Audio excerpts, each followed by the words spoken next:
P-A-S-C-A-L. You are now rocking with that dude Pascal. We be going wild, Haitian in the building, so original. Got the haters catching feelings. Get your hands up to the ceiling and keep them held high. Cause St. Louis isn't ready. Forget about it, goodbye. Hold up, we just saying hi. Five somebody rise up. Weekdays, catch us live. Somebody, let's go. Good morning, good afternoon, and good evening, everybody, and welcome to the Pascal Show. Hope you guys are all doing well out there, enjoying your day. Happiest of New Year's to every single last one of y'all. Happy New Year. It is 2023, y'all. Wow. All right. Wow. That's all I'm going to say. Just wow. This is going to be one hell of a year, y'all.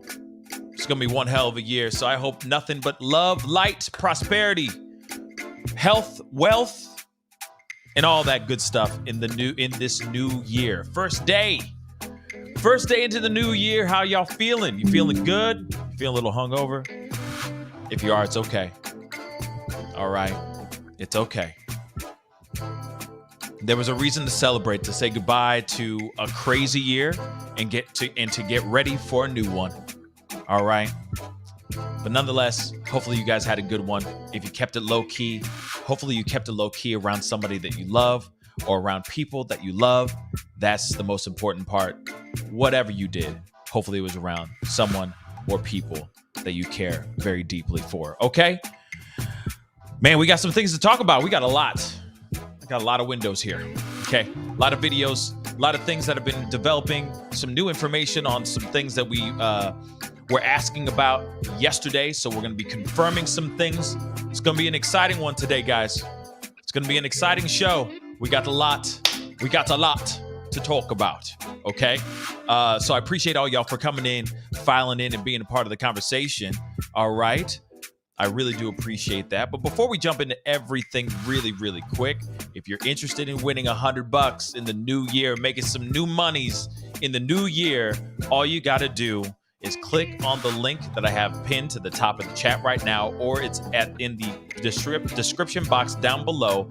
Download the brand new social media app called Swagit.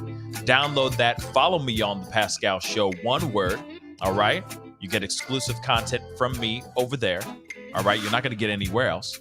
Comment on some of those videos, like some of those videos, and you're instantly entered in to win $100. Especially, why not win some new money in the new year? Start off the year with some new money in your pockets.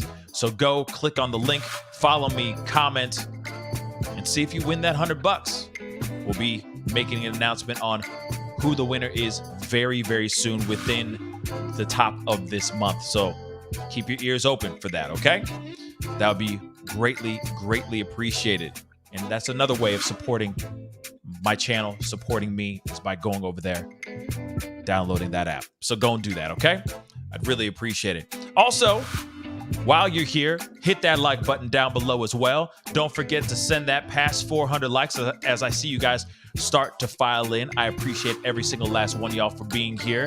And for those of y'all who are still new to the show, never seen this show before in your life, welcome to the Pascal Show. I talk about everything from pop culture, true crime, controversy.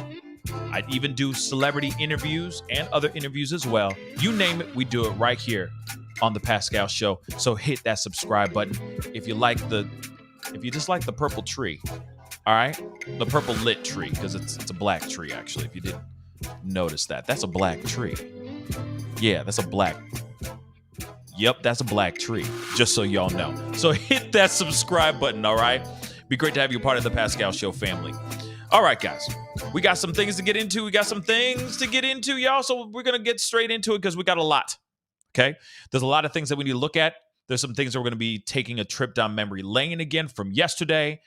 So we're going to be doing some recapping here in just a second. But there are some new questions popping off, like, could this be Kaylee's lurker that she was complaining about? Could this monster, which of course I got to show you his face, okay? Because it's just, but look, okay? This guy, his name is Bryan Kohberger. He is the suspect that has been arrested in connection to the Idaho 4 tragedies. this is the man, this is the monster that allegedly took the life of Kaylee, Xana, Ethan, and Madison on November 13th in the middle of the night. They found him in Pennsylvania, in his parents' crib. Yes, I repeat, they found his ash in his parents' crib. They also found a white Hyundai Elantra right outside the door. Somehow they were able to use some genealogy website, connect his DNA to the DNA that was in the crime scene, and that's how they were able to detain him. Another thing that was very interesting is that they followed him in Pennsylvania, mind you, because, I mean, I'm assuming that they were following him when he was in Moscow as well, but he was followed for 4 days in Pennsylvania. Why? I think they were literally sitting back trying to wait for him to slip up or to discard a piece of trash or something that they could use as evidence to find out if he is the person that did these unthinkable things, right? And I know that what's been, like I said yesterday, this makes me think of the Patrick Bateman. We're going to get into the American Psycho stuff for sure. Trust me. Okay. Like literally after I got done with that show yesterday, after saying that, all the scenes, like so many scenes came flashing in my eyes, flashing in my head with that movie that I was like, oh my God, he may have watched this movie and known every single word, right? Just knew exactly what this movie was all about. He probably thought that was his movie, that this was the story of his life, right? Some crazy stuff, all right? Some really, really crazy stuff. So we got some information now. We got a lot going on that we are going to get into here in just a second. So one thing, though, I'm going to pull this up because I need you guys to see this first, or I need you guys to hear this again. Now, remember, there was a phone call, right? There was a phone call on a true crime podcast show. Okay, I forgot what it was called. Allegedly. Oh man, that's gonna drive me nuts. Hold up, I want to get this right. Hold on. Where did it go? Here it is. What's it called? I'm trying to remember the name. Allegedly with T-Rev. Okay, he's a true crime podcast. Okay, on YouTube. He had somebody call into his show. I played it yesterday. I'm going to play it again. There's a reason why I'm playing it again. Because a lot of people are wondering, is this 110% real? Is this phone call the phone call, or is this voice in this phone call Bryan Kohberger? We're going to take a listen to the audio one more time, because I know some of y'all may have missed that on yesterday's show. And I think we have some new information surrounding this very phone call. So take a listen.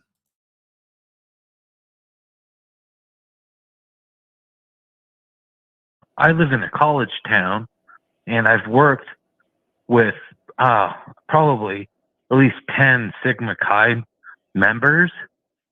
And, you know, the one thing that every single one of them I feel like has asked me is, if you were going to kill somebody, how would you get away with it? And I just wonder if maybe this is nothing more than some kid in a fraternity trying to prove himself. And that was it. So you said you worked with 5 or 6 Sigma Chi kids, and they asked you if you can kill somebody, they can get away with it? Yeah. Did I hear that right? Yeah. And I know that's a thing that just like maybe people say, trying to like have interesting conversation, but like just in my head, it's like it's always been these dudes that were in the fraternity. And so it makes me wonder if it's a thing that's in their like culture, that they ask to see how smart you are and whatever, and what kind of answer you come up with, and someone took it too far. Oh, wow. Who? What kind of dudes would ask you that? Well, That's crazy as shit, man. That's an outrageous statement, man. I mean, I'd write their names down. Yeah, man. Like you know, I like horror movies and all that kind of stuff, and I'll watch those kind of things. But like when someone like in person says some stuff like that, it's kind of like jarring. It's like, what? Why are you saying something like that? Yeah, that's man. Who said that to you? So you heard that. That is a crazy, crazy phone call. Let me just say that really, really quick. Crazy. Stop the cap. Whoops. Crazy, crazy phone call. Okay. Yeah, that's crazy, crazy phone call. Now, what's interesting is that what's interesting about that phone call, all right, is that people are wondering if this is actually the person, if this is actually Bryan Kohberger, okay? So apparently, they were able to find out some more information about that. And it looks like it is the voice of Bryan Kohberger, which is very interesting if this is entirely true. Now, I got this. This is from an article that just dropped like just a few hours ago, literally. Okay. Now it's saying, is this crime podcast caller, the Idaho monster, trying to put cops off his scent? Friend of Bryan Kohberger says it is him, saying he was asked by frat boys how to get away with the M in discussion of Idaho slangs as tape is passed to FBI. Have mercy. If this is absolutely true, and I wonder what friend is actually speaking up and saying, oh, yeah. No, this is definitely him. That's the ongoing question I have for this as well. That was Bryan Kohberger's voice. Now, one thing I want to say, one thing I will say before we go into this, or one thing I will do, I'm going to play one more again. Because now, to me, if this is Bryan Kohberger, if this is actually his voice, this is the creepiest voice I've ever heard my whole entire life. Okay? Just the creepiest voice. But I'm going to play one more time. All right? Because I want you guys to hear it one more time again. Okay? Because and I'm going to put the video smaller because y'all, it's just a still. All right? But let's take a listen one more time. A friend is literally saying that this is actually Bryan Kohberger's voice. What kind of voice is this? This is the most awkward voice I've ever. It's creepy, y'all. It's creepy. Okay? It's creepy. But let's play it one more again for all y'all in the nosebleed seats, and then we're going to go into that article because I still wonder why the friends are going, yep, that's him. That's Bryan Kohberger. Like, how do you really? Could he have been just making a creepy voice just to you see what I'm saying? Like trying to change his voice a little bit to sound weird? Like that's his normal, that's what he sounds like when he's ordering a pizza? That's creepy, y'all. Okay? That's very like, hello, Sydney. What's your favorite scary movie? You know what I'm saying? That's weird. Let's play it again. This is how he orders pizza. Okay. One more again. I live in a college town, and I've worked with probably at least 10 Sigma Chi members, and you know, the one thing that every single one of them I feel like has asked me is, if you were going to kill somebody, how would you get away with it? And I just wonder if maybe this is nothing more than some kid in a fraternity trying to prove himself. And that was it. So you said you worked with 5 or 6 Sigma Chi kids, and they asked you if you can kill somebody, they can get away with it? Yeah. Did I hear that right? Yeah. Oh And my God! I know that's I got to break it up a little bit, okay? All right. I played it full yesterday, and I played it full just a second ago. I will play the rest of it. We're only halfway through it, but at the same time, and it's a short clip, but at the same time, you hear him saying that there were frat boys asking him about what he would do and how he would get away, you know, how he would Annalise Keating. If you don't know who Annalise Keating is, How to Get Away with M. Okay, she's like the main person in the show, How to Get Away with Murder. Okay, so when I say Annalise Keating, that's exactly what I'm talking about.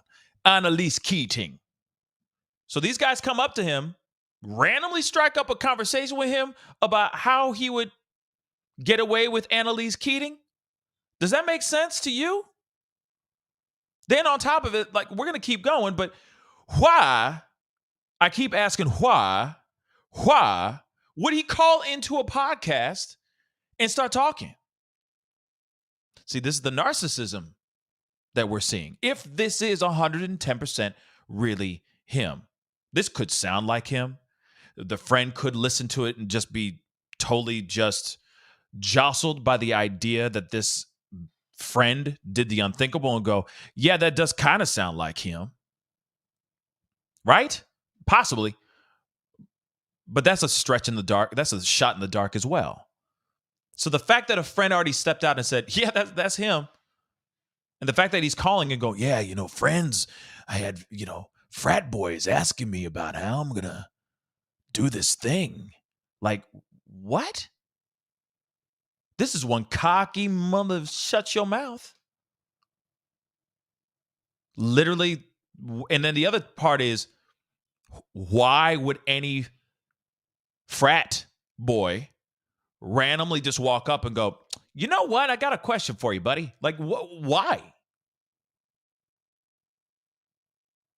How would you perform an Annalise Keating? How do you get away with Annalise Keating real quick? How does that conversation even come up? How? That's insane. This dude is real cocky. Real cocky. And also, this is what he sounds like when he orders a pizza. Just think about that for a second, okay? This is what he sounds like when he's trying to say sweet nothings to a girl on the phone. Oh, that's not good to say at all. Let me take that one back. Can I retract that real quick? That wasn't a good statement. But you get what I'm saying. All right? This is what he sounds like when he says he loves his mother. Okay? This is bad. I'm going to continue. the thing that just like maybe people say, trying to like have interesting conversation, but like just in my head, it's like, it's always been these dudes that were in the fraternity. And so it makes me wonder if it's a thing that's in their like culture, that they ask to see how smart you are and whatever, and what kind of answer you come up with, and someone took it too far. Oh, wow. Who?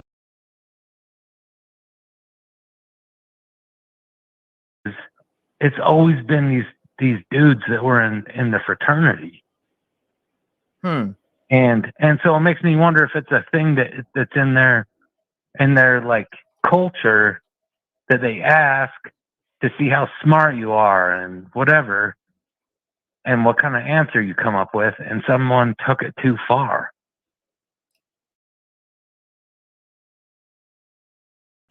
again, if this really is 110% him, according to a friend who has spoken up and has ID'd this voice as being him, which is interesting. If this really is him, so somebody took the idea or took the question. He's saying somebody just took it too far. Someone took the idea of how to get away with M, right? How to get away with it. And they took the idea and took it too far?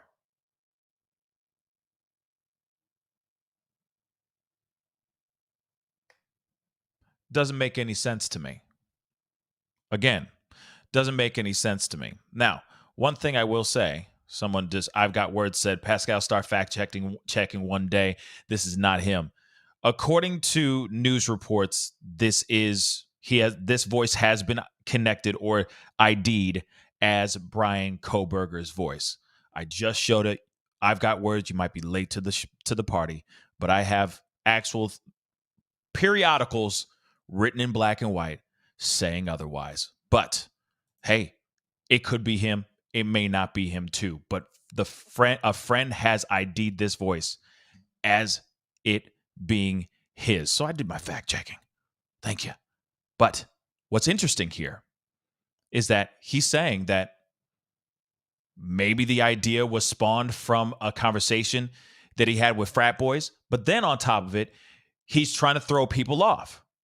He's trying to throw off police in hopes that maybe they'll go after frat boys and not him.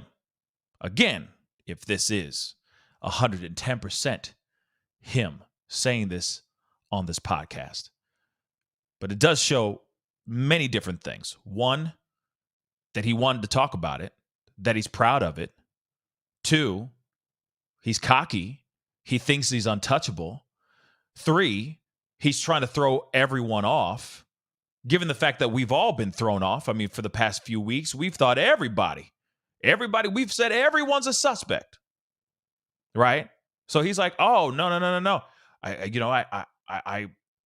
know a lot of these frat guys, they had this kind of conversation in this area, so on and so forth, talking about how to get away with such and such. Maybe one of those guys just took it too far. And he's probably hanging up the phone and going, all right, I'm done with that. Moving on. Very interesting, though, right? Let me play the rest of it. Oh, wow. What kind of dudes would ask you that? Well, That's crazy as shit, man. That's an outrageous statement, man. I mean, I'd write their names down. Yeah, man. I like horror movies and all that kind of stuff, and I'll watch those kind of things. But like when someone like in person says some stuff like that, it's kind of like jarring. It's like, what? Why are you saying something like that? Yeah, that's man. Who said that to you?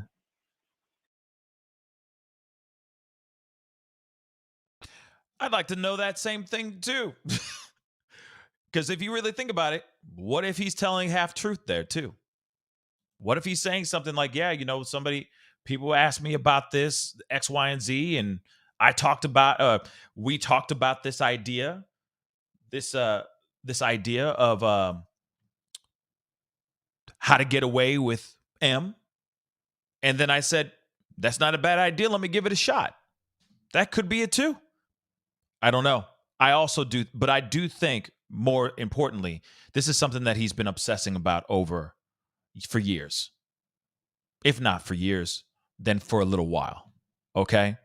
But just for the nosebleed seats and for I've got words, let me just repeat this title one more time.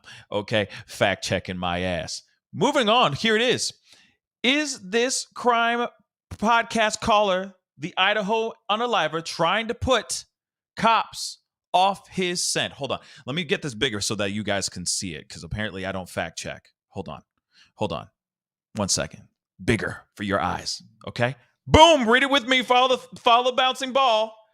Friend of Bryan Kohberger says it is him saying he was asked by frat boys how to get away with M in discussion of Idaho slangs as tape is passed to FBI. Oh, periodical. Just typed in black and white, and I didn't make this up. I didn't pull a you know who making fake audio. Okay. I didn't type this in myself and make it up. This was published about 3 hours ago. Just so y'all know. Okay? So, moving on to the article. Because I do fact check my ish. Thank you so much. We're just going to go through the bullets really quick because we got a lot to go through. The man accused of the horrific unalivings of the 4 University of Idaho students called a podcast covering the unalivings. A friend of the alleged unaliver believes. The former classmate of the suspect said caller's voice matches the suspect. Now that's creepy, creepy, creepy, creepy, and creepier than creepy. Okay? I can't think of any other word. It's just disturbing. Think about that. Put that in your pipe and smoke on it. Somebody out here and said, yo, that's his voice. That's my used to be friend's voice. That's pretty crazy. In the call, the alleged unaliver told the host that he lives in a college town. That's one big giveaway. He lives in a college town and works with fraternity members who asked him how to commit a perfect M. And we talked about this yesterday. Okay? We did talk about this to a great extent, almost to exhaustion. Okay? We did talk about this idea of, all right, he was doing surveys. This is before a party, an alleged party with frat boys, right? He had surveys from DeSales that he was doing. And I'm assuming this is when he was getting his master's of arts. All right, at DeSales. He was doing a full-on survey for people, asking them, what were you going through? What are your thoughts and what are your emotional feelings? What were you feeling emotionally, mentally, and physically while you were committing this particular crime? So he was already doing these things. Was already doing these things for a while. And you know for a fact, I mean, we don't have the facts yet. But in my mind, I feel that he was very focused, extremely focused on notorious monsters of the past and trying to construct how he could successfully execute, for lack of a better term, the perfect murder. Now, the question still remains,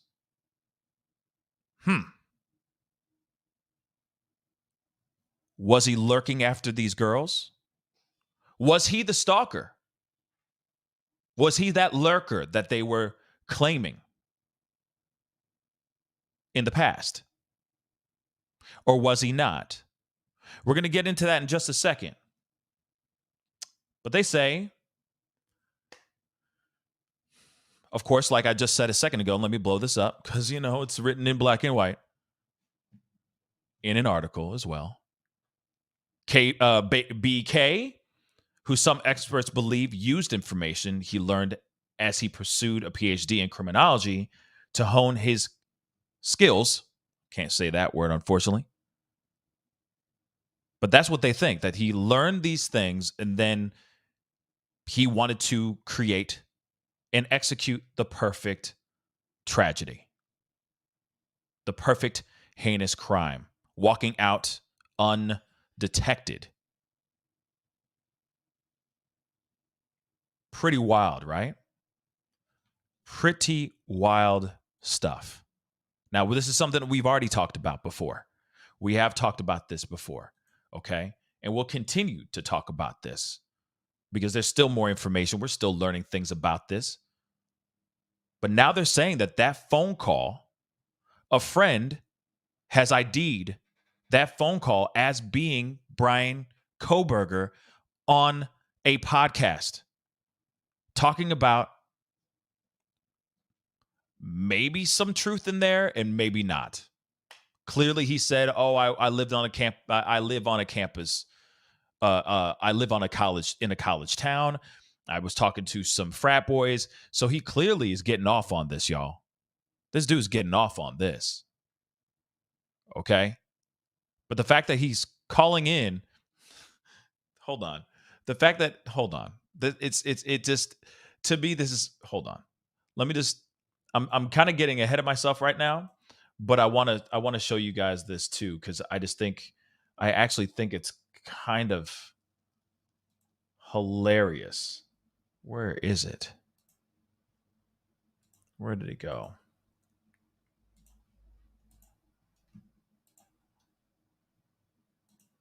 Sorry, one second.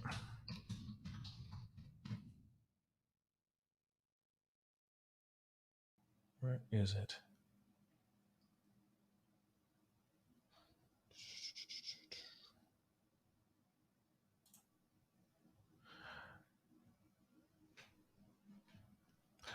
I know that in the very beginning, or like when he got arrested, I'm trying to find the article itself, but I can't find it right now. But what's interesting is that he got arrested and he's claiming that he didn't do it. He's claiming that, but obviously from his lawyer or the public defender that's obviously assigned to this case and representing him, they are actually saying, okay, yeah, he's looking forward to getting extradited out to Idaho. So he is going to be extradited out to Idaho. And he says according to his lawyer, all right, or representative, that he looks forward to working these issues out as quickly as possible. He says out here that he didn't do it. Okay? He says he didn't do it, which is very weird to me indeed. Hold on, I'm going to put this the chat into slow mode as well. Hold on. Or I'm going to slow it down just a tad. All right? But if you are a family member, okay, you can still, one thing that's really great about it is you can chat as much as you want. You can post as much as you want if you are a member, okay? And that's only for members, okay? But I slowed down the chat a little bit, okay? And thank you to the mods for always holding it down because I know it gets pretty crowded in here. So I appreciate y'all for holding it down, okay? So I put it in slow mode just for all y'all, okay? So when he got arrested, he's basically saying, like, I look forward to, working this thing out and so that we can handle these things. And so basically saying he don't believe that he did it. He says he didn't do it. But then that's the weird thing. If you didn't do it, then why would you get ID'd for calling a podcast talking about it? I'm just saying. Just think about it for a second. Think about it for 2 seconds. Why would you do that? I'm just saying, like, I didn't do it. But we just heard you on a podcast talking about it. Well,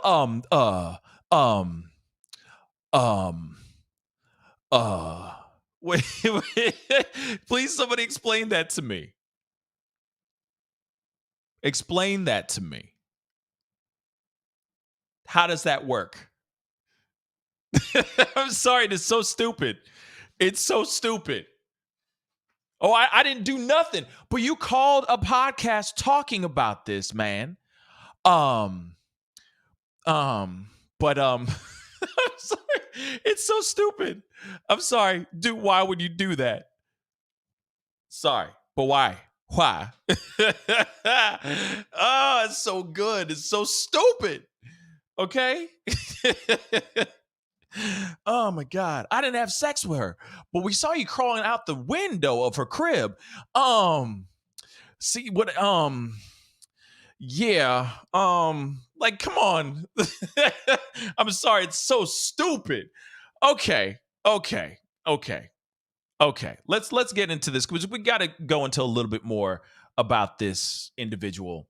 There's been a lot more information about him within his school. Obviously he's been getting his PhD and all that. We got some stories about him at certain bars being a creepazoid. He's been a creepazoid. Like, he's full on creepazoid. There also is a very interesting interview that one of his old friends had on Chronicles of Olivia. Go check it out. I just listened to it this morning. It's actually really interesting and very telling. Of course, I don't have permission to play it here, but I would definitely go and check out that interview. I thought that was very interesting. Just a little bit more insight about who he is. And he sounded like a jerk off. I'll be honest. He sounded like a jerk. I would say much more colorful words, but I'm not going to because, I know kids are in the background, okay? Don't do drugs, kids. Stay in school. So let's get into this, okay? We got another article. All right. So this suspect seemed cheerful, cheered up, and was more chatty in criminology class after the tragedy, before remaining deadpan and quiet when the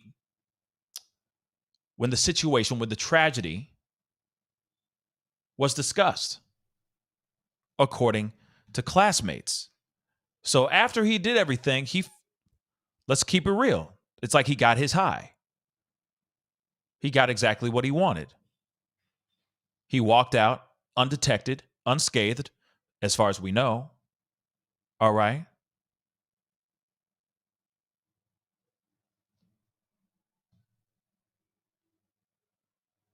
He was on cloud nine. Let's get into this.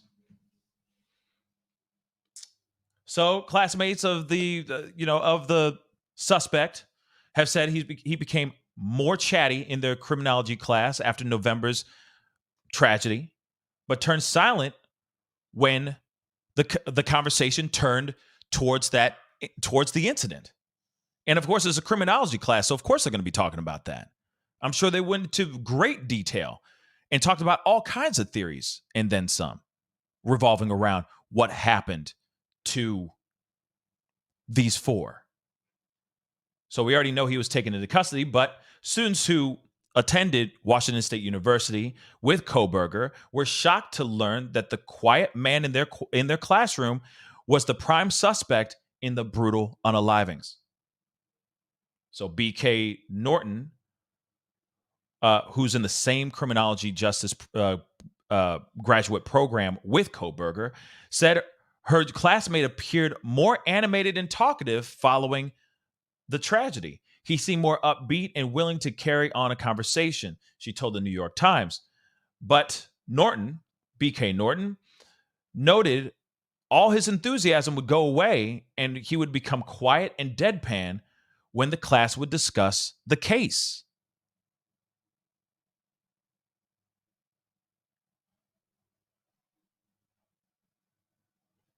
I don't believe he had any reaction, Norton said to the New York Post, saying it was odd because everyone else was glued to the case and speculated on the lack of public information. We had quite a long conversation in class about it too. I don't believe I remember him commenting about it at all. Now, we already know he is facing 4 counts of first-degree M in this particular tragedy. She also, B.K. Norton also told the New York papers that her class was in shock over the actual arrest, describing him as a smart and quiet student with an interest in forensic psychology. Now, of course, Norton, however, added that Kohberger did keep a distance from his classmates due to anti-LGBTQ comments he allegedly made in class. Oh boy. So he was a piece of work. He was already a piece of work. He sort of creeped people out because he stared and didn't talk much. But when he did, it was very intelligent, and he needed everyone to know he was smart. Now, let me say this. Interesting, right? Real quick, that's very, very interesting, right? Like, what's interesting about this is,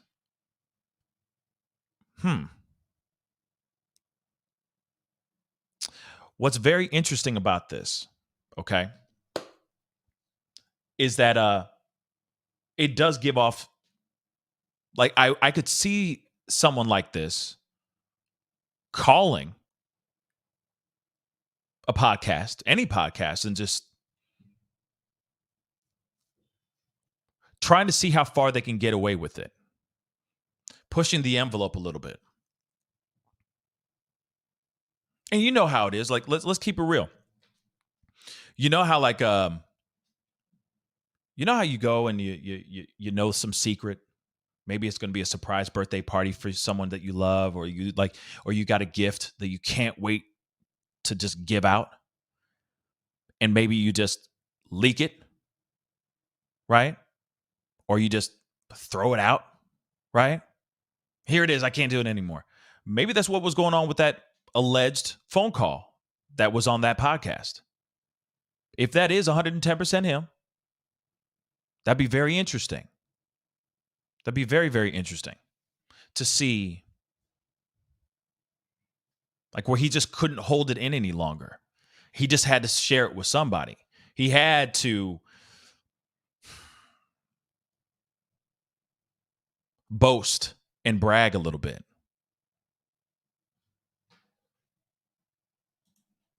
You know?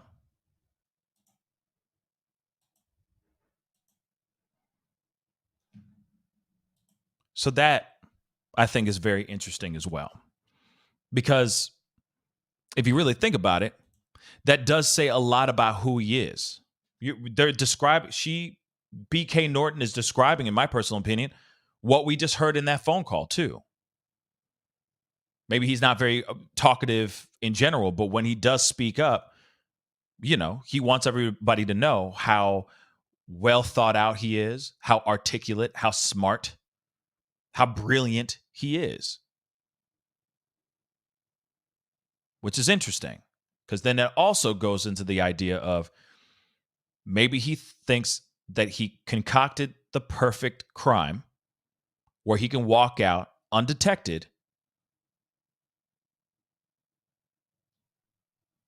It does kind of match. It does work a little bit, right? It kind of goes side by side with all this, in my personal opinion. It's crazy. Anna just said he's a lot like Ted. Maybe. Raven McCall just said a legend in his own mind. Yeah. Like he's like, man, I'm amazing. Look what I did. Ain't no one be able to do what I just did and get away with it like I did.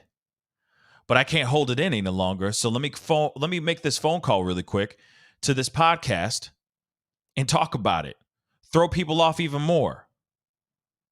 But I need to talk about it somehow. So I'm going to talk about it. That's just strange, y'all.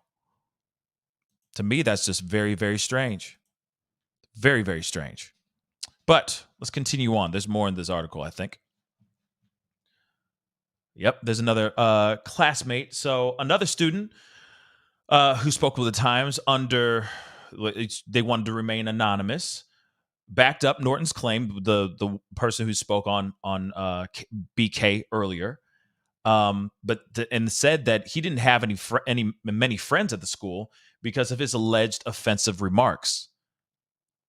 So Ben Roberts, another student, echoed the suspect's usual quiet nature in class, but said his demeanor changed after the tragedy.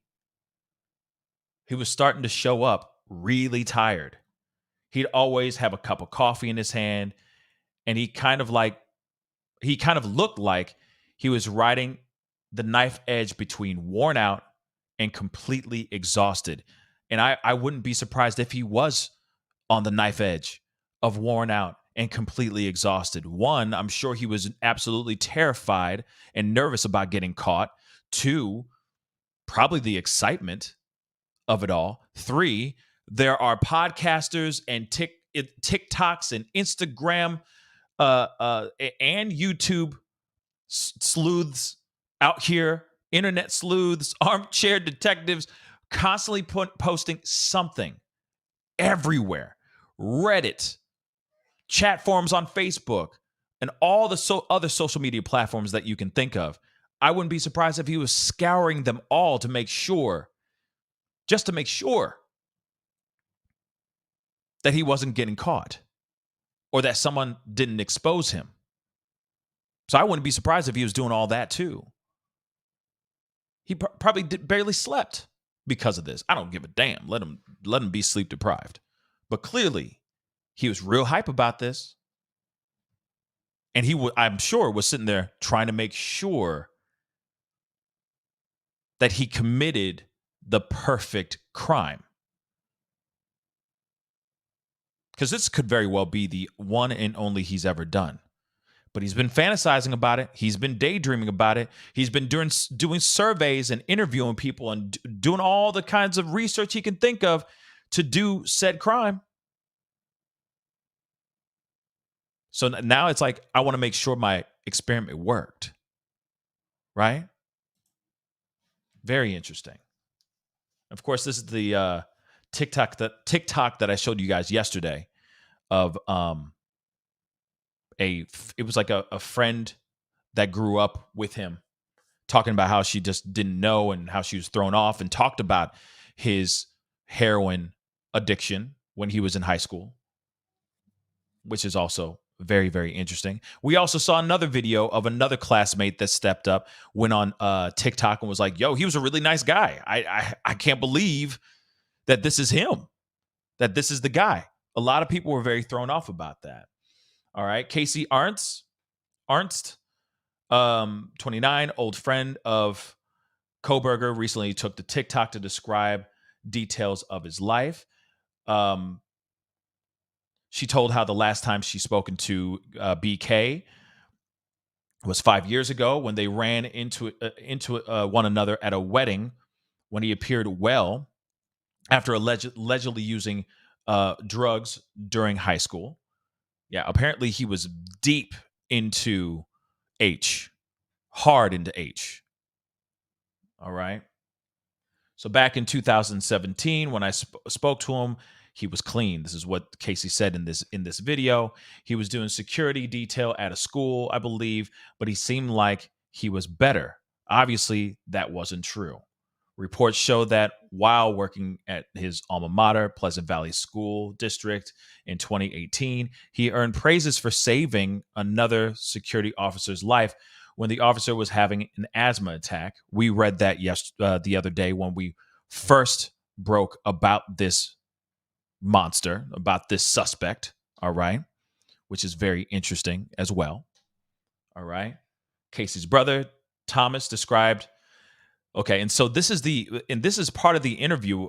I don't know if they took this interview from the Chronicles of Olivia, but the brother, the person who's in the interview with Chronicles of Olivia, is the brother of this girl right here. Okay, of this TikTok, this girl who posted this TikTok. Okay, so I just wanted you guys to know that. So if you guys do end up going to Chronicles of Olivia and watching that, or listening to that interview, now you know what the connection is, okay? So he described, and he says this in the interview too, he describes Bryan Kohberger as a bully who would happily note his friends' flaws and insecurities in order to distract from the weight of his own struggles. Or, sorry, from his own weight struggles, because he was fairly overweight when he was younger. And in the interview, they talk about it, saying that within that interview, they talk about how he would just go and bully the friend, Thomas, while he was still kind of overweight.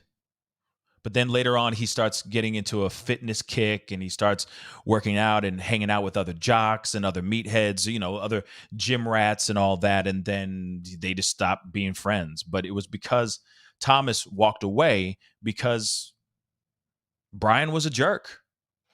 Bryan was a jerk to him. So he stopped hanging out with him altogether. He says here, he did that to me all the time, Thomas said. He would go after my intelligence. He would basically insinuate that I'm kind of slow-witted, and that I'm forgetful, and that I lack intelligence to be his friend. Very weird.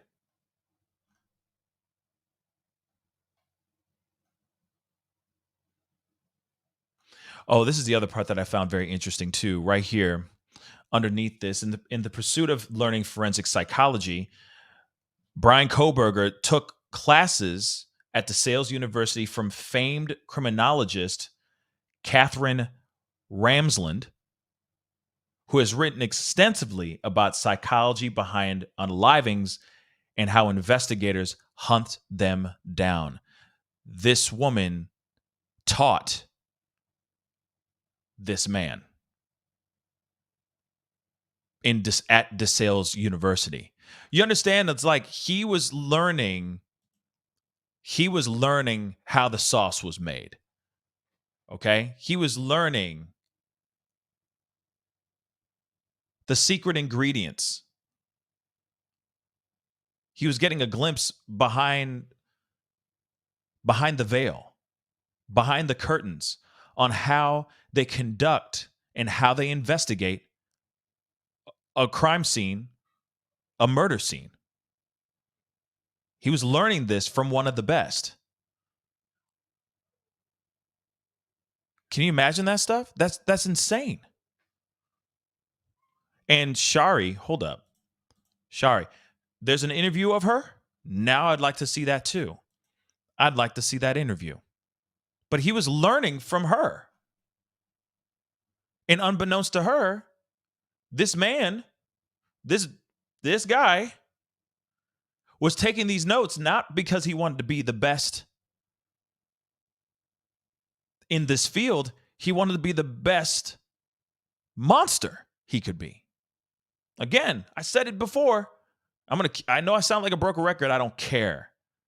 But real talk, he was creating this and learning all this stuff from Yoda, basically. He was learning the way of the samurai, way of the Force.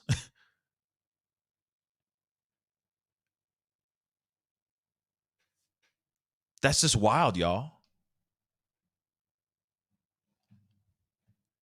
T-Rev is here. Oh, T-Rev is in the house. What's up, T-Rev? Yo, you got a second to hop on? I'd love to hear your thoughts on this, man. You send me where I need to send you a link. I'd love to have you on to chop it up about this.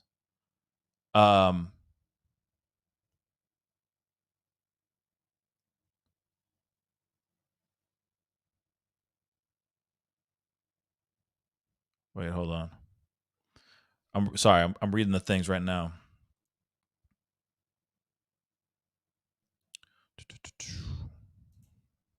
Hold on. Yeah, I mean, T-Rev, if you got a second, I'd love to hear your thoughts on this. Just let me know. I'm just trying to see if he said anything. Yeah, his phone won't stop ringing. I believe that. But yeah, if you got a second, I'd love to have you on. I could send you a video link real quick and hear your thoughts on this, because this is wild stuff, y'all. But again, he is learning. He was learning everything, the way of the samurai from this woman, and then he went and did all that. That's just insane to me. All right? That's just absolutely insane to me. Okay?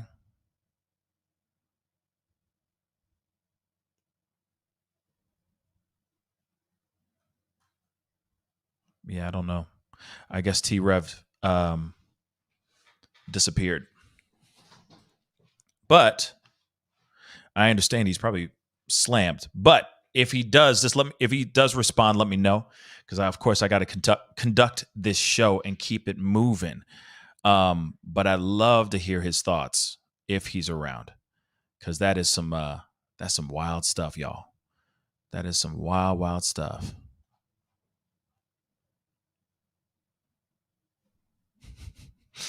Okay, so That's very, very interesting. Okay. Long story short, very, very interesting. All right. That's another piece of information that I thought that was very strange and wild as well. Okay. And of course, they're saying that right now that, you know, he was studying underneath a famed criminologist, Catherine Ramslin. Okay. Some wild stuff. So I'm like trying to keep my eye, like keep on the peripheral if he does decide to hop on. But understandably, we'll see. I guess he disappeared. Okay. It is all good.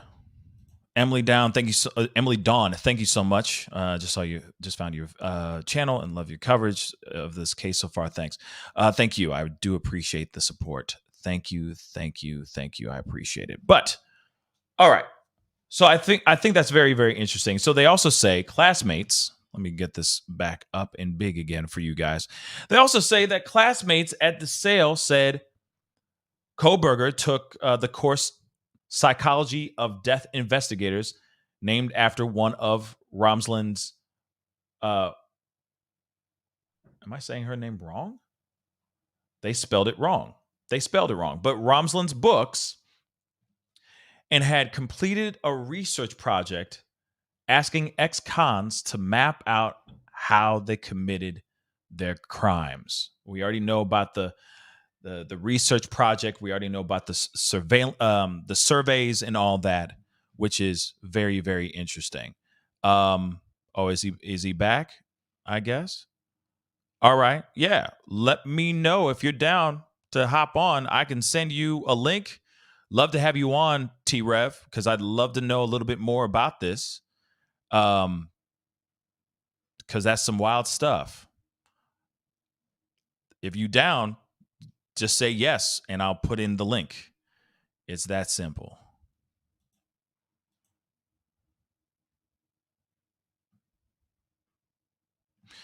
But let me know if he's down. If not, he's...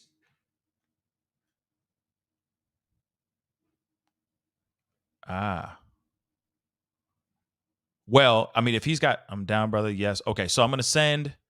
All right, cool. All right, here we go. Here is the link. This is only for T-Rev. I'm dead ass. Only for T-Rev. If anybody comes on here, I'm going to be blocking all y'all. Okay? That link is only for T-Rev, so please be kind. Be respectful. But I'd love to get his thoughts on this. Okay. I see him. Yo. What's up, my man? How you doing, brother? What's good, homie? You know, just trying to figure this out, man. I got that. You heard that weird call? Yeah, man. We played it a couple times. I hope that's okay. I mean, you know, obviously, I didn't reach out to you for it, but no, I don't care about that, brother. You're more than welcome. I appreciate it. And everybody go and follow him, please. Let everybody know where they can follow you real quick. Oh, same name you see right here, TREV757. You could go over and follow me. I appreciate it. Everybody, I sent everybody from my Discord over here too. Appreciate it. They actually let me know you was talking about the clip, but I don't care. Anybody uses it. I really don't care. Now, the thing about the clip, let's go. Pascal, I went back 80,000 calls to find that phone number. Comes out to Dave Morse. That's who it came out to. I called Dave Morse about, bro, I've called this dude. I called him like 50 times. I left 2 voicemails. I put it out there. And I absolutely got 0 response, no text message back. Like, I texted him a few times, like, bro, people are taking this clip and they're putting it out there saying that this is the killer, you know, allegedly, speculating wise. But people are putting it out there saying that, you know, I never said it was the killer. But in general, his friends, a couple of his friends have reached out to me and said, that's definitely him. But I haven't been able to confirm with the FBI. I haven't got a response from the FBI yet. I sent the phone number in. We sent the clip in. So nothing yet. Okay, so then I'm also getting this though. Let's take a look at that. All right, it's saying that a friend is IDing that phone call. IDing him as the voice on that phone call that you had with the dude. Bro, that blows my mind, man. It's kind of wild, right? It does make me wonder how much, right? How much of this article, yes, sir, is true. I know you said that the phone number that you called back is of another name, but at the same time, let's keep it real. You can always get a burner phone. You can always put a fake name underneath the line of a phone. So what are the chances of this actually being the guy? What are your thoughts on that, man? The chances of it actually being him, I would love to hear what he sounds like, but like multiple of his friends have reached out to me and said that's him. I'm almost a positive 100% that's him. And I'm like, bro, I sent it to the FBI. I can't wait to hear back from them to find out if it really was. I'm not getting no answer. I've called and text. Like I said, I've sent text messages, hit the voicemail, nothing back yet. Yo, okay. But can I I'm sorry. I made some jokes earlier. I just made a joke about it because the way he sounds insane. The way he sounds in the thing sounds insane. And I'm like, that's what he sounds like when he orders a pizza. Like, really? That's what he sounds like when he orders a pizza. It's creepy, man. Like, it blew me away. But then you know, let me pull up his face. Hold up. Shoot. Let me pull up his face so that we have it here too. But like, let's look at this face. To me, I'm gonna pull this up so everyone can see this and share this. To me, does this match the voice? I don't know, bro. Like, honestly, look at his like that. That's weird. Unless he was trying to disguise his voice in some weird ass way. I don't know. I mean, I could change my voice 50 ways. So I mean, so can I do it every damn show. But at the same time, like, what? Like, it didn't match it to me, bro. Like, I'm like, dude, I don't know if that matches. You know, I imagine like a big ass dude sitting there. That's what I'm saying. It's like, well, you know, I was hanging out with some frat boys. It's like, it's weird. It's weird. Is. It's very, Ghostface.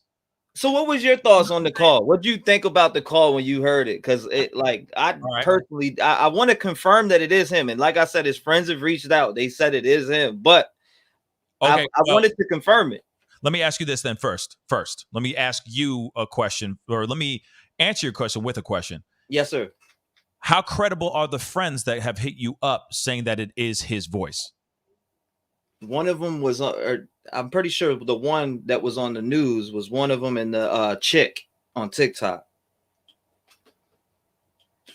Oh, I don't know how credible they are, but they, you talking about, now I got to pull up her face.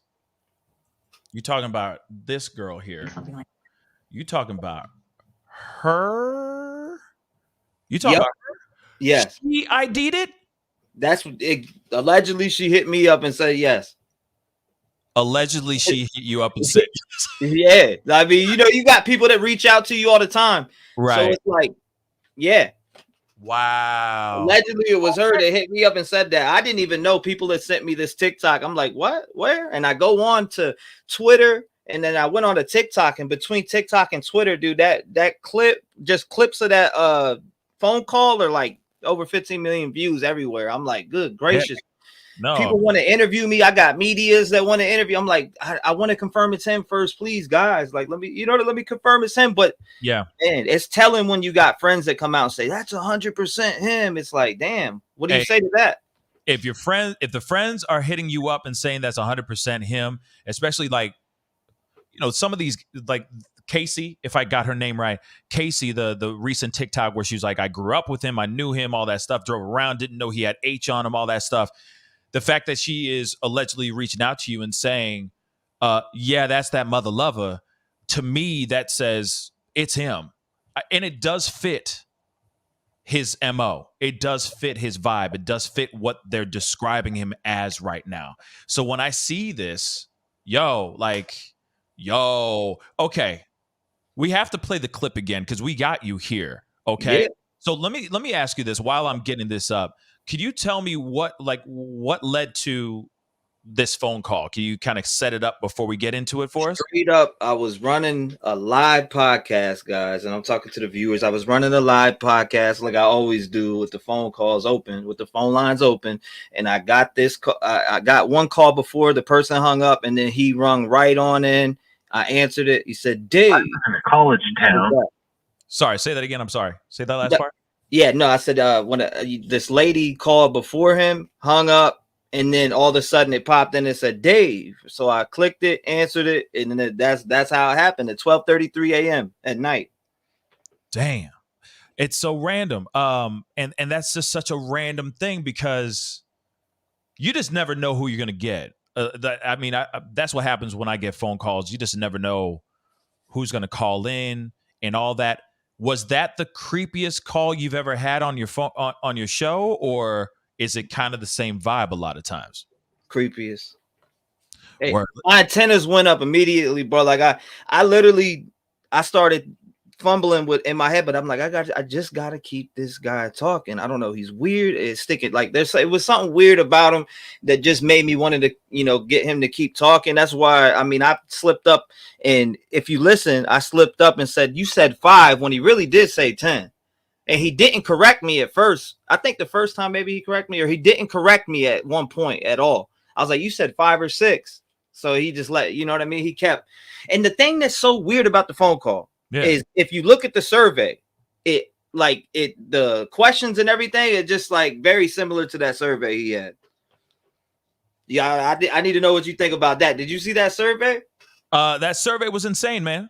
That survey is insane because to me, it seems like he was, for a long time, he has been studying the way of the samurai on the other side, meaning like what law does, what forensics and all that, how they catch a killer, right? Yeah. And then he said, okay, now I'm going to reverse engineer it so that I can commit the perfect tragedy, right? Right. So that's basically what I feel like. I feel like he was hiding in plain sight and learning the force to only do it, use the force for the dark side. That brings me something okay. So we say that's the weirdest phone call. I got one other phone call from a girl named Kayla. She said, I'm in the Poconos right now. I see a vehicle, a white Elantra that has Washington plates. Do you have that? It's somewhat, we are digging for it right now. I got people digging for it right now. And a few subscribers brought it up to me. I didn't even recollect the call until Danny Vancic. Shout out to him. He told me, he said, you remember that call you got from Kayla where she says she's seen a white Elantra and she's in the Poconos? And I go, what would he be doing in Pennsylvania? Whoa. That's crazy too. That's the other part too. That's because I've been hearing things about posts on Reddit as well that are allegedly from Bryan, basically saying something along the lines of like, y'all can find me in the Poconos. Like I did this, that, and the third. Y'all can find me in Pennsylvania in the mountains. Yeah, he said he hung there. I won't even say it because it's trigger warning wise, but he said he hung, from the ceiling and all that other stuff. Yeah. And then all of a sudden you're caught up in Pennsylvania. That's just weird. That makes you wonder how real is that, if it really is him. But then again, it would fit his MO. It would fit what they're describing Bryan Kohberger as right now, which Ted is Bundy. Yeah, some Ted Bundy, narcissistic, egotistical, cocky son of a mother lover. But I got this video I want to show with everybody. Well, we already watched it 2 times, but now that we actually have you, this is going to be. I need to hear your thoughts throughout this. So yeah, absolutely.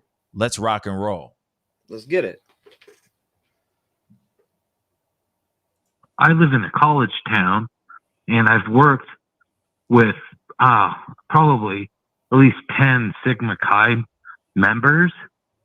And, the one thing that every single one of them I feel like has asked me is, if you were going to kill somebody, how would you get away with it?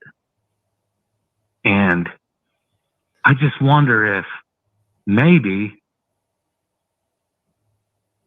this is nothing more than some kid in a fraternity trying to prove himself. And that was it. So you said you worked with 5 or 6 Sigma Chi kids and they asked you how if you can kill somebody, they can get away with it. Yeah. Did I hear that right? Yeah. More like 10. And let me pause that really quick. I mean, obviously, the clip that's been circulating all through the twits and social medias right now is pretty short. But so far in this, what are your thoughts? What was going through your head at this moment right here, man? Okay, so first of all, why are you calling me, telling me that Tick and I didn't know this beforehand that Sigma Chi was all over. I never went to college, none of that, so I didn't know that. So I lacked that knowledge, knowing that, right? But let's go on the limb and say okay, so you work with 10 people who's asked you how to get away with murder, and you didn't write their names down or report it to the law enforcement, bro. Like, why are you on the phone with me right now? But okay, so let me keep him talking in my head. My head starts going. My antennas are up. Growing up from where I'm from, when you hear somebody say something like that, it's like, okay, 10 people asked you how to get away with murder. I'm immediately thinking that's Capt. Right off the rip. Right. That right there just set me off. I was like, okay, so now I got to keep this guy in a conversation. The time limit, the 5-minute time limit is out the window. Let this guy talk. Right. Because I saw the timer going, and I'm like, okay, what's up with this? But let me play a little bit more. Let's keep moving. And my God! I know that's a thing that just like maybe people say, trying to like have interesting conversation, but like just in my head, it's like it's always been these dudes that were in the fraternity. And so it makes me wonder if it's a thing that's in their like culture, that they ask to see how smart you are and whatever, and what kind of answer you come up with, and someone took it too far. Before we continue, what are your thoughts on what were you thinking at that moment, man? Bro, I was mind blown. I was mind blown by the questions that he was asking, or not questions. I mean, just the things that he was put out there. Like, it was super weird. I was super weirded out. And like I said, my antennas went up, and everything was okay. So my grandfather was a homicide detective, and he told me a lot of things. So I knew immediately to keep this guy talking, because he whether it's him or not, he's a weird, this guy right here was a weird character. You know what I'm saying? Like that, I immediately was I was like, man, I got into my mind. I'm like, all right, so just let's relax here and play along with what he's saying. Let's go. Yeah. Let's ride. Buckle up. Just keep him talking. Keep him going. Exactly. Fascinating. Let's continue. Oh, wow. What kind of dudes would ask you that? What? That's crazy as shit, man. That's an outrageous statement, man. I'd write their names down. Yeah, man. I like horror movies and all that kind of stuff, and I'll watch those kind of things. But like when someone like in person says some stuff like that, it's kind of like jarring. It's like, what? Why are you saying something like that? Yeah, that's man. Who said that to you? Okay, and that's all I got in this particular clip. I put the whole 15 up as a video on my channel. If you want to check it out, you're more than welcome to check it, analyze it, whatever you want. I don't care. I took it because I was like, man, people are posting these little bits. They need to hear the whole thing. Yeah. I put the whole 15 minutes up. So I clipped it, put it up, and people are listening to it. But yeah, that clip is all over in different areas going crazy. So I'm like, I want to see if the FBI responds to me and says, hey, it's him. Because they're definitely checking into that. Yeah. One thing I'm wondering though is why is it taking so long, right? For them to actually like step up and say something, to you, like just to confirm, yeah, it is him, or no, it's not, so on and so forth. Do you think it's taking too long, or are they? Yeah, I figured they would have either one reached out, two respond to the email, nothing, no response, no call, no anything. Man, I don't know if they're analyzing or maybe trying to get them to see, get whatever voice recognition they can get from him. What recordings I'm sure they got his laptops or whatever he has, phones. I'm sure he has recordings talking somewhere. So they'll definitely be analyzing that. I guarantee that. That's what's up. I mean, okay. I know I probably asked you this earlier, but I'm going to ask you again. Do you think it's him or not? All right. Now that's a good question. And I'm going to go out on the limb and say that I'm with it right now. I'm 50-50 with it, allegedly speculating. But I mean, something's off about that call. I'll put it that way. But I'm 50-50 with it. I want confirmation on it. You know what I'm saying? I don't want to go say, yeah, that's him. Even though with friends saying it's 100% him, I want confirmation on it. That way, you know, if that is somebody else, I'm not shitting. You know what I mean? I'm not putting them in a bad light. You know what I mean? Because in general, I mean, that's still weird. They do, whoever that is needs to be checked into, because that their mind and is just not right. But in general, though, I do want to know if it's him. And if I think it's him, I'm 50-50 with it, because I have never heard Bryan Kohberger's mouth speak. You know what I mean? I don't know that dude. So that would be my first interaction with him if it was him. So I wouldn't be able to confirm otherwise. If I had his voice talking somewhere, I'd be able to compare it immediately. I mean, I'm an audio engineer. I'd be able to literally throw it in Pro Tools right now and check his wavelengths and the way that he talks and put the patterns together easily. Right. I totally agree. Yeah, I mean, you'd be able to do whatever you need to do with it. But man, the only reason why I feel like it is, the reason why I lean more towards the other side of the fence of like, I really do think it is because a friend, they already have somebody who has ID'd it. There has been somebody who stepped forward and said that's his voice. That's him. You know what I'm saying? But then again, you know, media has been wrong before. Okay. You know, we got to protect ourselves as content creators, and we're out here trying to fight for justice for people all the time. And we always got to protect ourselves. But like I said, I'm 50-50 with it. But on the other end, I'll be thinking, like, with these friends confirming, like, damn, that might be him for real. You know, I'm realizing that. And because when you have people reach out to that grew up with him and that were friends and hung out with him, they know this person. Yeah. You know somebody's voice when I know my caller's voice that I've just met a month ago, and I know them every time they call me. Right. So you get what I'm saying? I'll be like, hey, they don't even have to say their name, and I know them. Yeah. It's like, yeah, what's up, man? What's good? So I mean, when somebody goes, this is that person, what are you gonna say to that? Like I want to believe these people aren't lying to me. I don't think they would come out and say, hey, this is him, bro. I just don't think that. True. Paul K just said, does not sound like an educated man. Well, one thing, it doesn't, but then at the same time, if he was socially inept, if he wasn't very, maybe his social cues aren't completely on point, so on and so forth.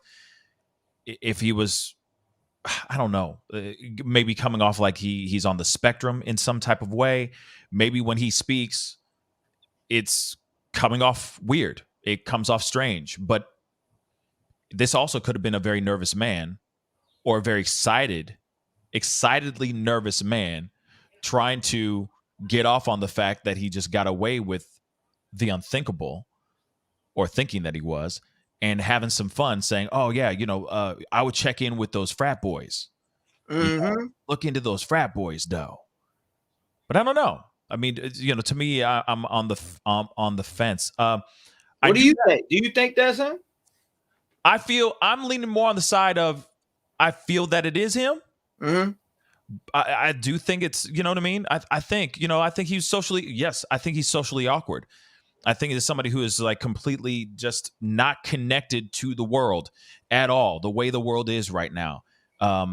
He could be somebody who's very brilliant, very smart. Obviously, that's what we're hearing in reports right now, that he's incredibly intelligent, but he has no skills on how to, he can't even talk to women the right way. Like, let me just show you guys this really quick, since we're already here.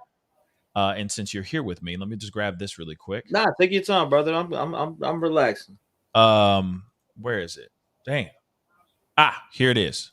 Boom. Let's just get into this really quick. As you can see right here, bang. He was accused of scaring female staff at a brewery and branding one a B word for spurning his advances.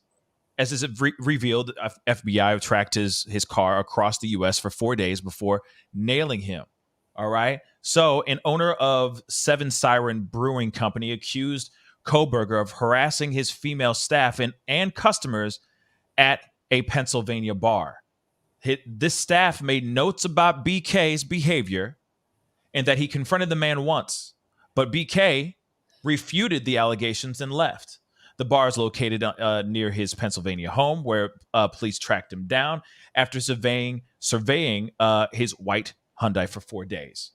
Okay, and we already know his criminology student classmates said he became more talkative after the tragedy, but turned deadpan when the slangs were discussed in class. Of course, it's a criminology class. Of course, they're talking about this, I'm sure, every single day. But then also he was not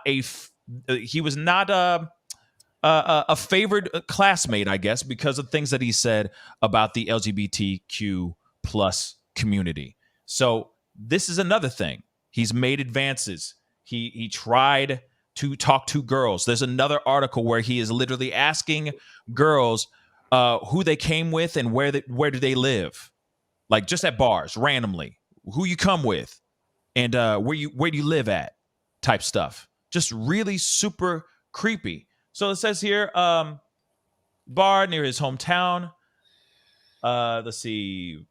He was problematic. He had problematic interactions with women at his bar. He called a girl a B word after he was trying to, I don't know, holla. Scrutiny into his character comes as he denies the allegations. He says he didn't do it. Okay. But this is a Patrick Bateman looking ass mother lover. That's why I'm saying this is American Psycho like a mother lover. Okay. This is the owner of the bar. This is the bar. Seven Sirens. Reading his staffer's notes on BK. Okay. Hey, this guy makes creepy comments. Keep an eye on him. He'll have 2 or 3 beers and then just get a little too comfortable. The brewery owner noted that BK would also ask women in the bar who they were with and where they lived. When they ignored him, he would get upset with them. He would get upset with them a little bit. The bar owner last spoke with BK, or said the last time he spoke with BK, he confronted the man about his alleged inappropriate behavior. I went up to him and I said, "Hey, Bryan, welcome back. We appreciate you coming back. I just wanted to talk to you really quick and make sure that you're going to be respectful this time. We're not going to have any issues." Of course, he says the 28-year-old was startled. He was shocked that I was saying that. And he said, "I don't know what you're talking about. You totally have me confused." He never showed up to the bar again. All right. And he didn't hear about him until he was taken into custody just the other day. So he has already had a history of just being an awkward man. And of course, going towards and being very aggressive towards women, calling them the B word when he doesn't get what he wants from them. That is some wild stuff. Again, somebody who's not taking social cues, doesn't understand what, it's to me, it sounds like a sociopath. To me, it sounds like the breakdown of a sociopath. Doesn't understand what's going on in the world. There's no emotional connection to anything. Very calloused. Okay. And now we have more information about him just being that. But then, because he's been studying, he's been doing these surveys and all that stuff, I'm sure he sat there and said, okay, I'm going to turn myself into the guinea pig. Let me see if I can get away with it. I think I can. I can concoct the perfect situation, which is very, very weird. All right. But we do have I did get the video. What's your thoughts on I want to know what your thoughts are here. And what's your thoughts on him asking if anybody else was arrested? You think he's toying with investigators? I think he's messing with them big time. Yeah, I really do think that. Because I do have this other article too, where bro, that's that psychopath shit. That's that psychopath-ish. No, he's really, I think he's trying to throw them off. He's also sitting here saying, I didn't do it. He's saying I didn't do it, but then he said, did anybody else catch him? Did anybody else get arrested? Then on top of that, he called onto your show allegedly and was talking about ideas of how this was going to get done.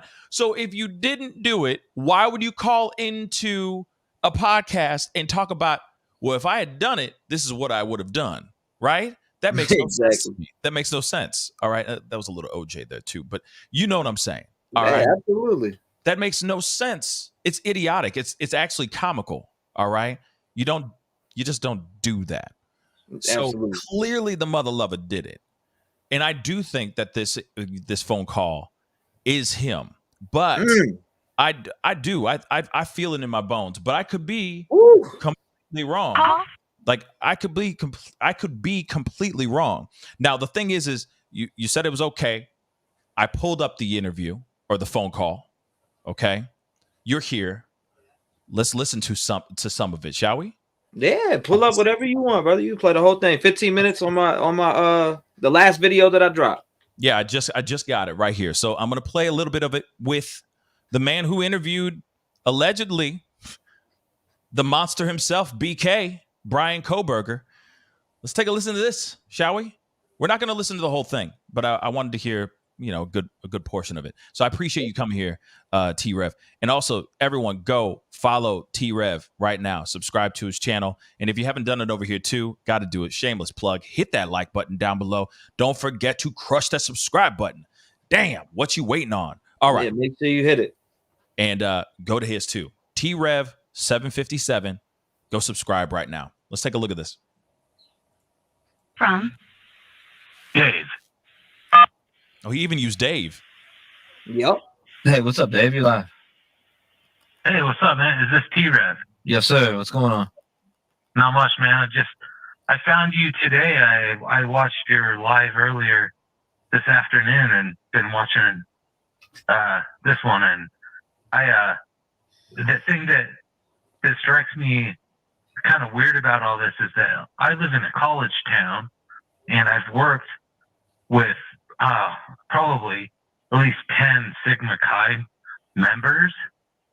And, the one thing that every single one of them, I feel like has asked me is, if you were going to kill somebody, how would you get away with it?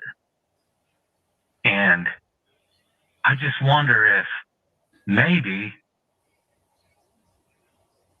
this is nothing more than some kid in a fraternity trying to prove himself. And that was it. So you said you worked with 5 or 6 Sigma Chi kids, and they asked you if you can kill somebody, they can get away with it? Yeah. Did I hear that right?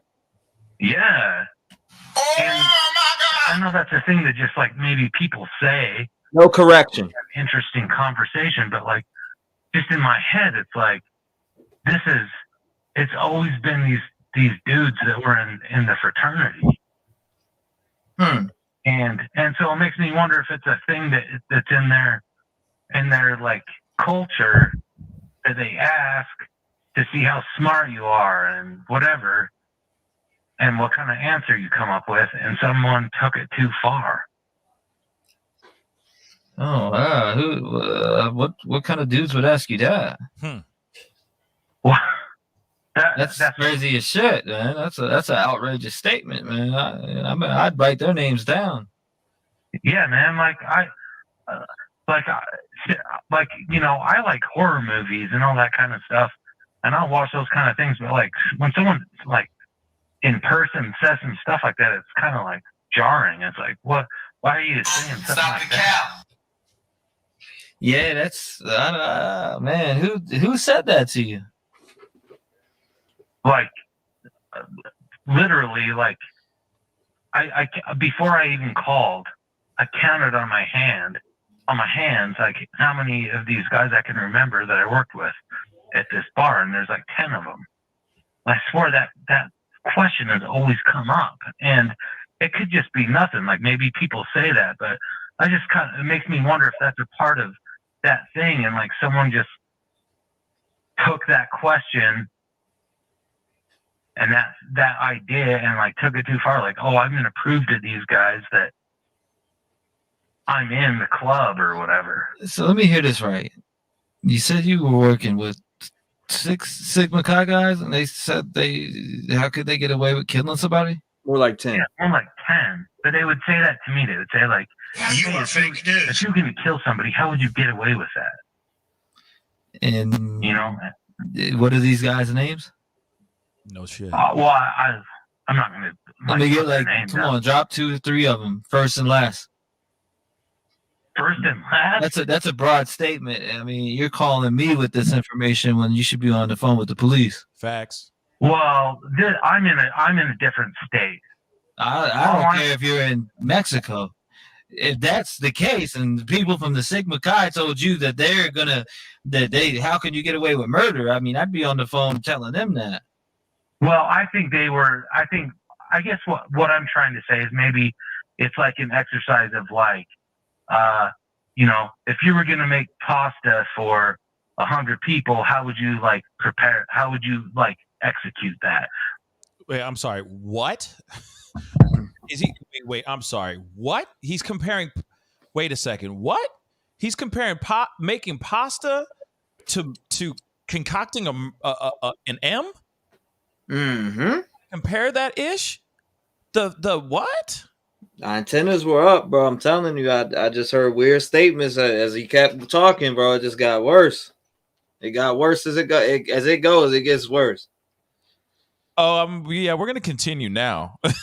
It gets worse, bro. I'm telling you. I thought this was just 2 minutes, baby. Damn. 15 minutes. That man did not stop. Oh my God. Okay, let's keep going.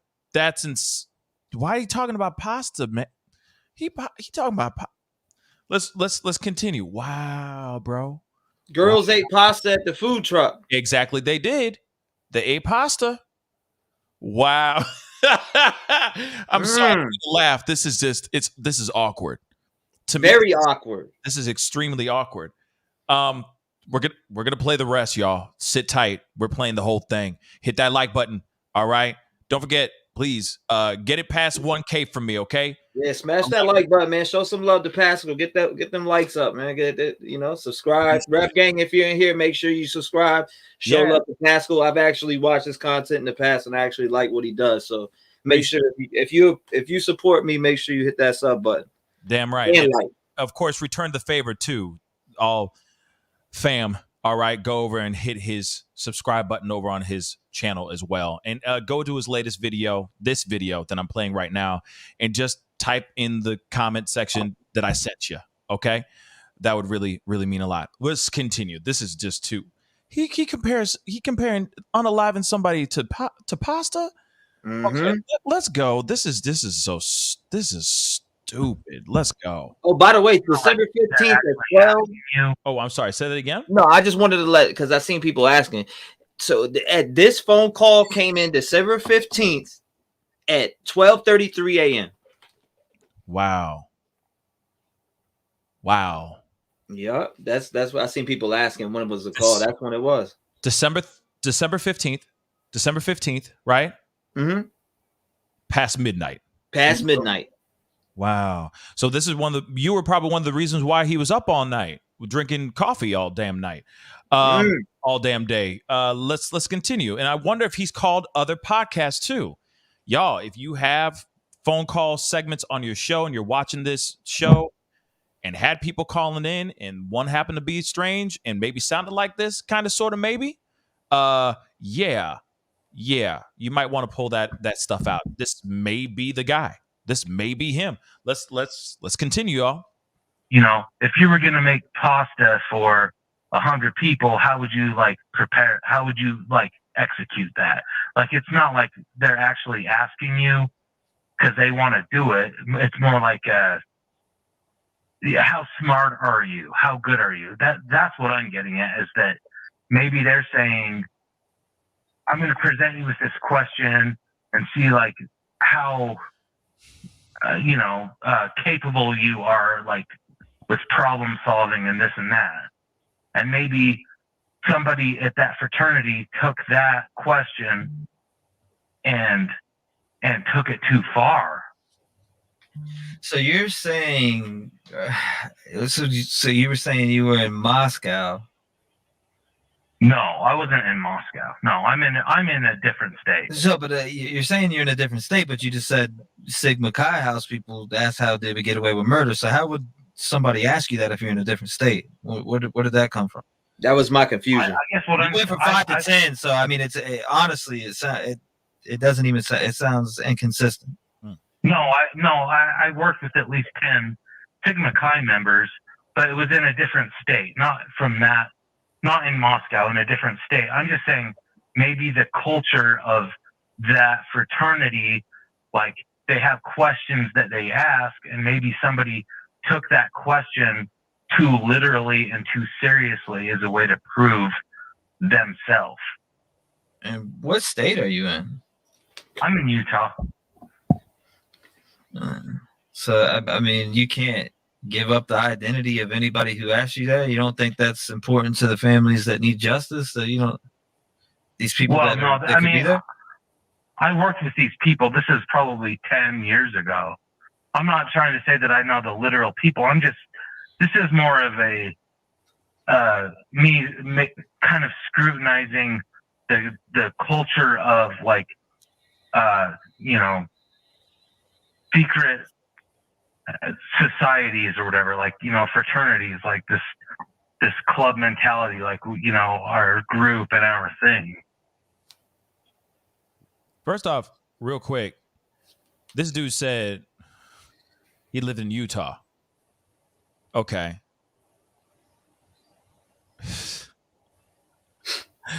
I'm sorry. Ain't that next door?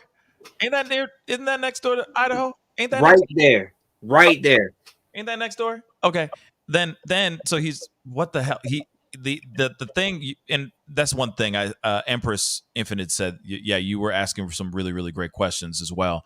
The pushback was really great so far, because it's like, why wouldn't you say any of this to 5-0? Why are you calling my podcast?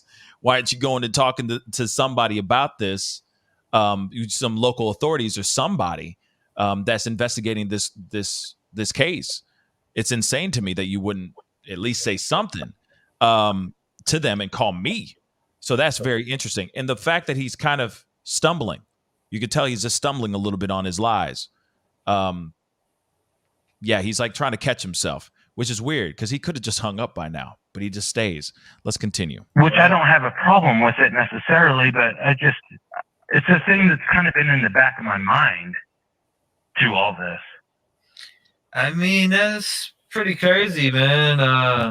I'm just trying to figure out like who would ask you that and why you wouldn't even report something like that. If somebody asked me that shit, you wouldn't report that to the authorities?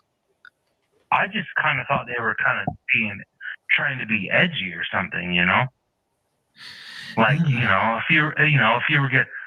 if you ran over your neighbor's dog, how would you get away with it? Kind of that kind of attitude. Yeah, but why would that conversation even come about? I don't know. That's my thing. That's why it's. And you're saying you're a teacher? Stuck with me. I'm not a teacher. No. I just worked. I worked at a bar with some frat boys. Okay. But it just makes me wonder if the culture of fraternities and that kind of thing, the things that they do, maybe it went too far. I don't know, man. Does that sound like a thing? Have you heard anything like that, or I don't know? I get what you're saying, but at the same time, like, I just don't understand how. First of all, how old are these people that you were working with? How old do you think they are now? A lot of them are probably in their late 30s, early 30s. And I don't think they had anything to do with this. I'm just wondering more about like if the Greek, the fraternity sorority thing, like that they've got stuff going on in there that like someone feels like they got to prove themselves, and they take a benign kind of question that's more about trying to ask you like to prove yourself, how smart you are. And they took it too far. Okay. Trying to think here, man. He keeps repeating himself like a mother lover. Let me just say that really quick. Like he keeps saying it over and over and over and over again. Again, maybe it's trying to, by him repeating that over and over and again, he's maybe hoping that somebody's going to take that piece of information and run with it. Because obviously there's been a lot of other information that's been flying like crazy out here in these streets. Theories, speculations, you name it, just going wild out here, y'all. So why wouldn't somebody look at that and go, oh, maybe it is the frat boys. Maybe it was an initiation, and just run with that as well. That could be it too. You know what I mean? One thing though, too, really quick, T, I wanted you to see this because this has caught my eye. Cynthia Lindsay, I can't say the word for some odd reason, but she said, go check out David Moore's filmography. The college that he liked horror movies. Strange, he has the same name as this actor. Could it be that this is a known horror actor that's known in that genre of horror movies that he just picked? You know, I mean, he's not going to pick Patrick Bateman. You see what I'm saying?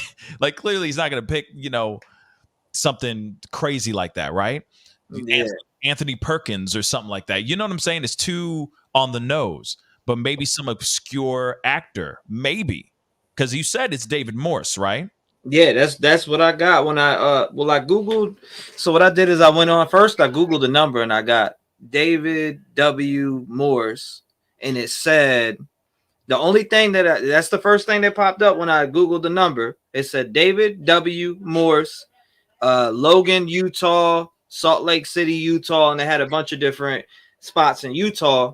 And I also went on to Facebook and searched David Morse in Utah yesterday with a guy I've been having on my show named Detective John, and he found this David Morse guy within 3 seconds. But in general, I don't know. You know what I'm saying? I have no idea if that's the Dave Morse that called the show, or if it was really, you know what I'm saying? That's where the confusion comes in. Because I found this Facebook account that's a David Morse that lives in Utah, which Salt Lake City, it says on his Facebook. But This guy is not responding whatsoever. He's not saying nothing. He's not opening anything. So that's where the confusion sets in with me. Yeah. Big confusion. We're going to continue on, I promise you guys. But the other question I have, though, in my mind is this, too. And this may be me sounding like a jerk, but this guy says he works at a bar with a bunch of frat boys. Does he sound like the type that would be working at a bar at all? He doesn't seem like, from what he sounds like, it doesn't sound like he would be a social person. I'll tell you what I picked up on and thought.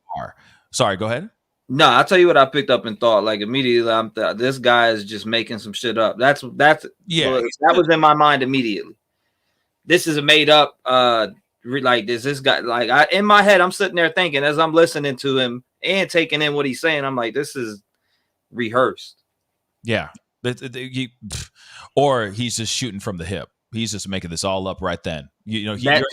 You're asking questions, and he's just shooting from the doggone hip. Let's continue. There's more.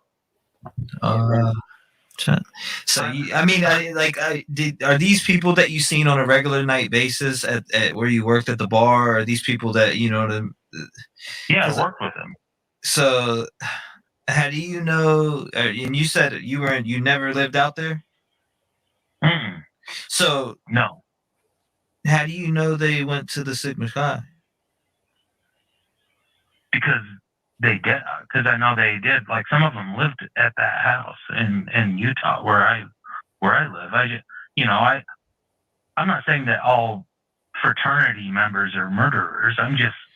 What I'm saying is like maybe questions like that and things. No. I get what you're saying on that end. I'm asking you, how do you know they were at the Sigma Chi? Because if you live in Utah, how do you know all these 5 to 10 guys went to the Sigma Chi? In case you're friends with them, or you know what I mean? Yeah, I worked with them, and And then I'd actually been up to their house at like some parties before. Okay. You know, it wasn't. I'm not trying to back on you, but I'm just trying to figure out. I'm trying to grasp how you knew these guys, or you get what I'm saying. I'm trying to grasp how you knew they went to the Sigma Chi. How that's what I'm trying to get to. Yeah, some of them lived there, and I went up there and like hung out, and like, you know, they were all nice and everyone was pretty cool. I guess I'm wondering if there's like a thing, you know, because they have secret things they do in those fraternities, and it makes me wonder if, like, you know, questions like that, like, you know, if you were going to murder somebody, how would you get away with it? That's maybe more trying to like figure out like how smart you are.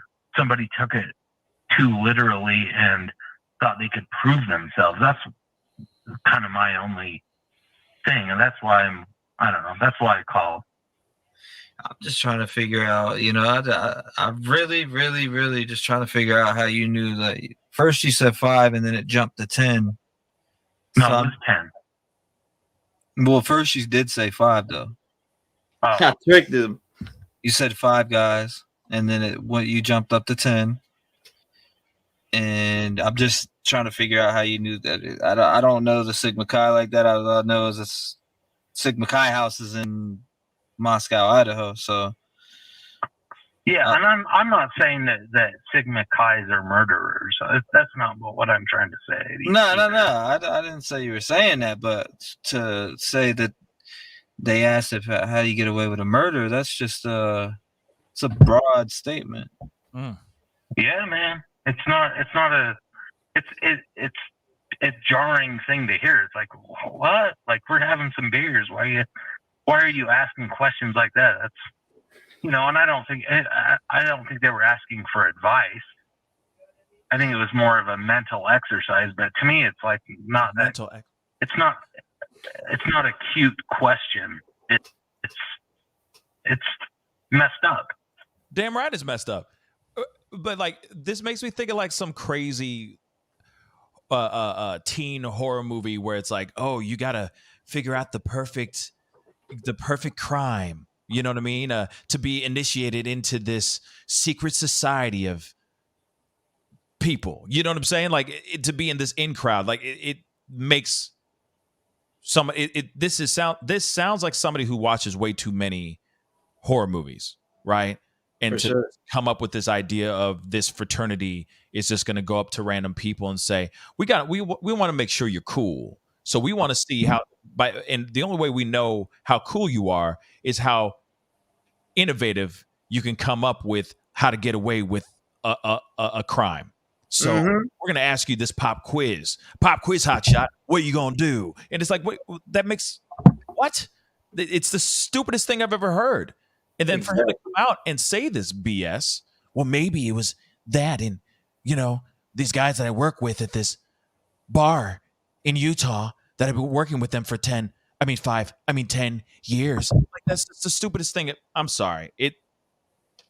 He's trying to plant ridiculous seeds out here to get people off his trail. That's what it seems like. If this really is him. Right. What are your thoughts? Man, I don't know. I seen somebody say that they found a David Morris in Utah that owns a bar, but the way that they spelled his last name was Morris. When I Googled that phone number, it comes back as David Wmorse. So that's the difference. But not much pops up on that phone number that I got. Not much at all. Just one little thing. David W. Morris. That's it. That's it. But Yeah. Any addresses? Can't get an address. Can't get nothing from it. No, damn. Because it makes you wonder, like maybe, you know, if you can find out anything else, like maybe, you know, his name's on maybe he rents a house, an apartment, so on and so forth. You know what I mean? His address, just to show that proof that he is actually an existing human being. But then again, he could have many burner phones, or he could have just bought a burner phone. right then and there. It could be a Google phone number, for crying out loud. The possibilities are endless. You could put anything on those as well. I got some super chats.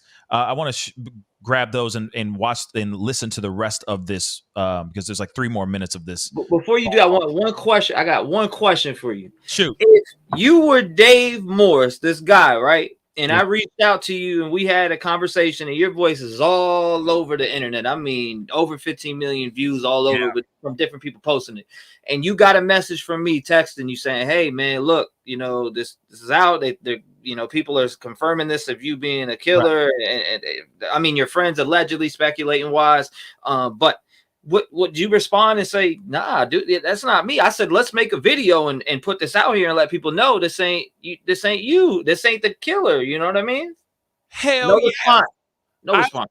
I would call you back so fast because obviously now my voice is all over the place. Now my name is getting out there now. Everybody knows my name now. Everyone's thinking that I'm somebody that it's somebody that is not, that it's not. Yeah, I'd be getting in front of this fast. So the fact that you haven't gotten any phone calls yet is he might be busy, if you get what I'm saying. So he can't call you back. Get what I'm saying? He doesn't. He's got my personal number. He's got my personal number, like not the number that I'm using when I do my podcast. He's got my personal number. Yeah, so, but he's obviously busy, not dropping soap right now. That's probably what it is. This is the reason why he hasn't called you back yet, because he's been busy. If you get my drift, he's on a trip right now. He's on a very long trip, you know, across the country soon. So I think he's been busy being behind bars. I got a couple super chats I want to get to, and then we're going to play the rest of this interview. And again, T-Rev, I appreciate you being here, bro. Appreciate it. No doubt, brother. Lacey, thank you so much for the 7 Canadian. I appreciate it. BK must have been burnt out to slip up this bad. I agree. I think T-Rev helped solve the case. Yeah, that'd be wild if they were using this information. But then again, you know, I wonder how much of this information was solid enough for them to catch this son of a gun. You know what I mean? Jeff H, thank you so much for the 5. T-Rev, YouTuber, rapper, master interrogator. Yes, absolutely, man. Where were you on the, like, you were really going in, man. You know, we ain't even done yet. We still got 3 more minutes of this stuff, y'all. He goes in for real. Let's go. I thought I had another one in here. And don't worry, I'm going to get to the other super chats, but I got a bunch of super chats before he jumped on. So before T-Rev came on. So I want to make sure that I get some of these before I let him go. Ohio in here. The way the caller said, you know, is very East Coast. I could be wrong. It was very Eastern, not a Western, you know. You know. You may be right, you know. If you know, you know. If you know, you know. Jeff H, thank you so much again from Down Under. Thank you so much for the 5. Could caller be wanting everyone to look the fraternity's way and not his way? Absolutely. Do you agree, T-Rev? What was the Well, what was the 4chan theory about? What was their names? David, you know, the David L, the David, you know, that I ain't even gonna say, because the one of the Davids reached out to me while I was live and said, I would appreciate if you stop using your platform to let people bash me. And this was one of the Daves that was in the 4chan theory. Wow. Yeah, he reached out to me while I was live. And if you look at that 4chan post, it was based on 2 guys named Dave from the Sigma Chi. That's what's up. So I mean, that was weird too. I was like, man, that's weird. Why are all these Daves popping up? That's yeah. A lot of Jacks, a lot of Daves, a lot of Bryans too. Let's keep it real. Redheaded Riding Hood, thank you so much for the 10. Pascal T-Rev, I wonder if he has a thing against fraternities and sororities in that university. You know, you never know. You never know. What do you think, T-Rev? That's a hard question to answer, to be honest with you. I mean, it just sounds like, if, like, let's go out here and say allegedly, if it was him, which I'm, you know, I still wait for that confirmation, but allegedly, if it was him, it just seems like he's aiming to blame. Yeah. You get what I'm saying? Absolutely. I don't think it was a fraternity sorority thing. I think he Well, I mean, there's some things that we are going to be talking about here in a little bit. There is still that wonder of if he was actually stalking those girls, not because he was just into sorority girls. I just think he could have just been stalking them because he just liked what he saw. Something triggered, whatever they were, triggered him in some messed up and sinister way. I don't know, but I don't think it's a thing like that. I think he's been watching and listening, because remember, the interview that you had with him was on December 15th. He's had weeks. He had a month to sit on his hands, okay? And just scour the internet, go through Reddit and all that stuff. People were going in on around that time. From what I remember, people were really going in on the fraternity theory, because they were sitting there going, well, what happened with Ethan and Xana? Why did this happen? Was there a fight at the fraternity? It must have been a fight at the fraternity. And people were going in on that. So during that time, I think he hopped in and said, yeah, it was the fraternities, yo. Yeah, these guys are asking me about how to, get away with murder. Yeah, it's the fraternities. So keep looking at frat boys real quick. There was a huge Reddit thing where they were talking about these guys and saying something about, man, it was very rude comments and statements about every single one of the people each and every single one of these victims, and surrounding this crazy kind of murder fantasy in this Reddit thread that was out here. He could have read that too and said, hey, it's the frats. Let's point the light that way, so I can kick rocks as soon as possible and get back home to Pennsylvania.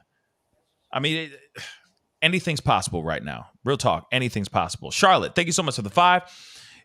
It's telling that Dave apparently is interested in this case and watches these shows. Why hasn't he called in again somewhere to say, hey, I'm not BK? You exactly just said that just a second ago. Absolutely. T-Rev just said that too. Why wouldn't he just call back T-Rev and say, hey man, no, that ain't me. No. My name is really Dave. And no, that's not, I'm not the monster. You see what I'm saying? I'm not the one who's been detained. But given the fact that you've called him and he still hasn't called back, tells me something too. He's been 2 days, bro. And you called him for 2 days and he hasn't called back yet. You've been busy. He's been busy. His hands are tied. Ha! Get it? One more. Sasha, thank you so much for the 5 Australian. He's talking in circles to deflect. Yep. If it is him, his motives is a fantasy kill and infamy. Absolutely. But let's get back into this. Okay. Oh, what are your thoughts on that being a fantasy tragedy? I definitely think it was. I think he, went to college I think he might have had this in his mind for a long time. And I do think it was a fantasy. And he played it out the way he wanted to play it out. No doubt. I think that too. He's been planning this for a while, and he's been wanting to do this for a while, and he finally did it. And now he just couldn't hold it in any longer. And so he wants to tell the world, but he can't tell the world. So he's got to just jump on and just feel a little bit of something, some sort of connection to this in some sort of way. And maybe that's what it is too. That high died out after a month, and maybe he wanted to feel some sort of rush. So he calls up any random podcast show. Maybe, and obviously he was watching yours at the time, calls you up just so he can feel that rush again. And maybe that's what it is here too. Let's listen to the last piece of this interview. Let's go. Hit that like button. Right. Huh. No, I see what you're saying, but I mean, you did say 5 at first and then changed it to 10. Well, okay. Well, you did. I'm just saying you did. I pay attention to what people say. Okay. Yeah. That's. But I mean, I don't. Maybe it was 6, 7, 8. I don't. Maybe you can't retract all the way and just said 5 because you were nervous. I have no idea. I don't. I am nervous. I don't normally like call into things and do this kind of thing, but like this has been a thing in the back of my head after like hearing about this stuff for the last few weeks, and it's, I don't know. I just wonder if it you know, if this was even more senseless than a jealous boyfriend or whatever. Like if it was just someone trying to prove themselves and that's it. Right. Repeating. And I don't know. Maybe this is an inappropriate call for your show, but I just I mean, you throw it out there, man. Sigma Chi guys, but I mean, if they're in their 30s, it wouldn't. I'm pretty sure most of these other dudes are what? Are they any of them that go to the college now? Oh no. I'm saying they're probably in their 30s now. At the time that I worked with these guys like 10 years ago. I'm not trying to say it's any of these guys. I'm more just going.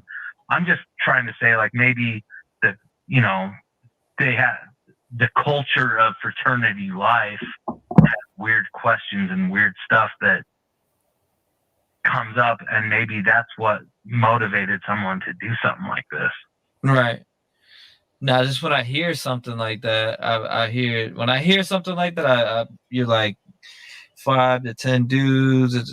You did say 5, and then you changed it to 10, but I'll give you the benefit of the doubt on that you're just nervous. But I put it like you were like, they asked you how they can get away with murder or killing somebody or whatever. That just strikes me as super odd.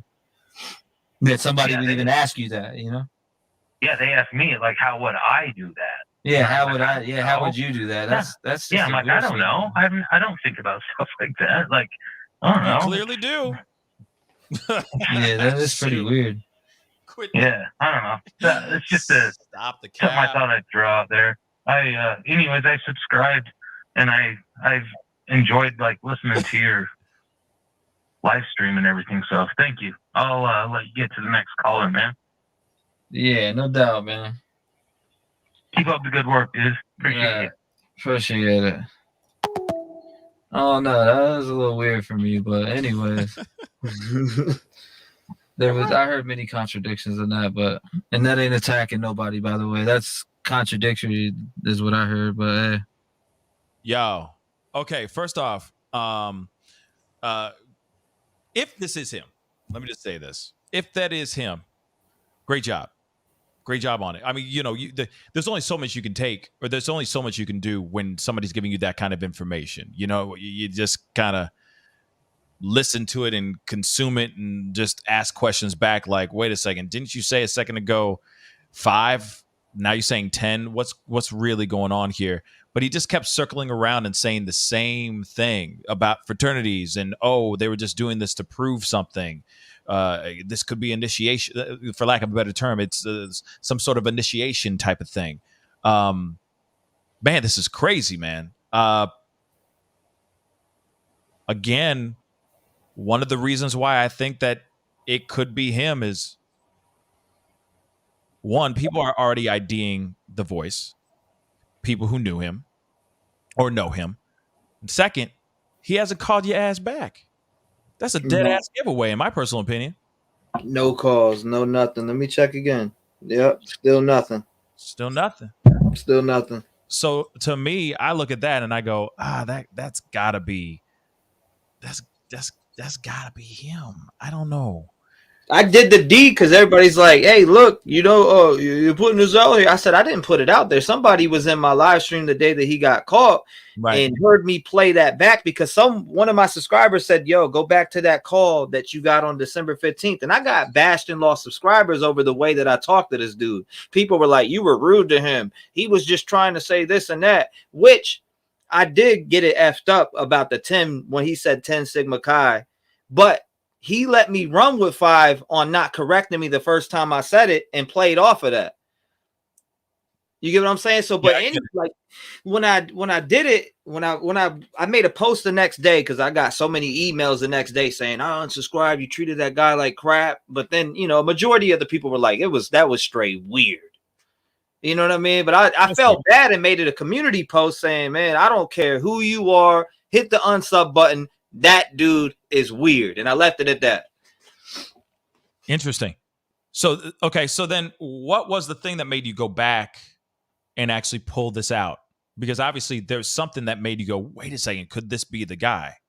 What was it? Was it somebody from your, from your own subscribers, or was Yep. it yourself that thought about this? Nah, it was them. It was them that brought it. I mean, it was on my mind that night. I was like talking to people in my Discord. They were like, "That's super weird." Yeah. But then I had some people like, "Man, he was just trying to tell you about Sigma Chi. He was just trying to tell you about Sigma Chi. Nothing was weird about that phone call at all." I'm like, dude, nobody calls you and says, how do you, I worked with 10 Sigma Chi members and they all asked me, how would I get away with murder? That's a weird thing to say. I mean, period. Sorry. I think you handled it just fine. You were pushing back like you should be in any type of interview like that. You were respectful. It's not like you said, "Oh, you're a creep. Get off my phone."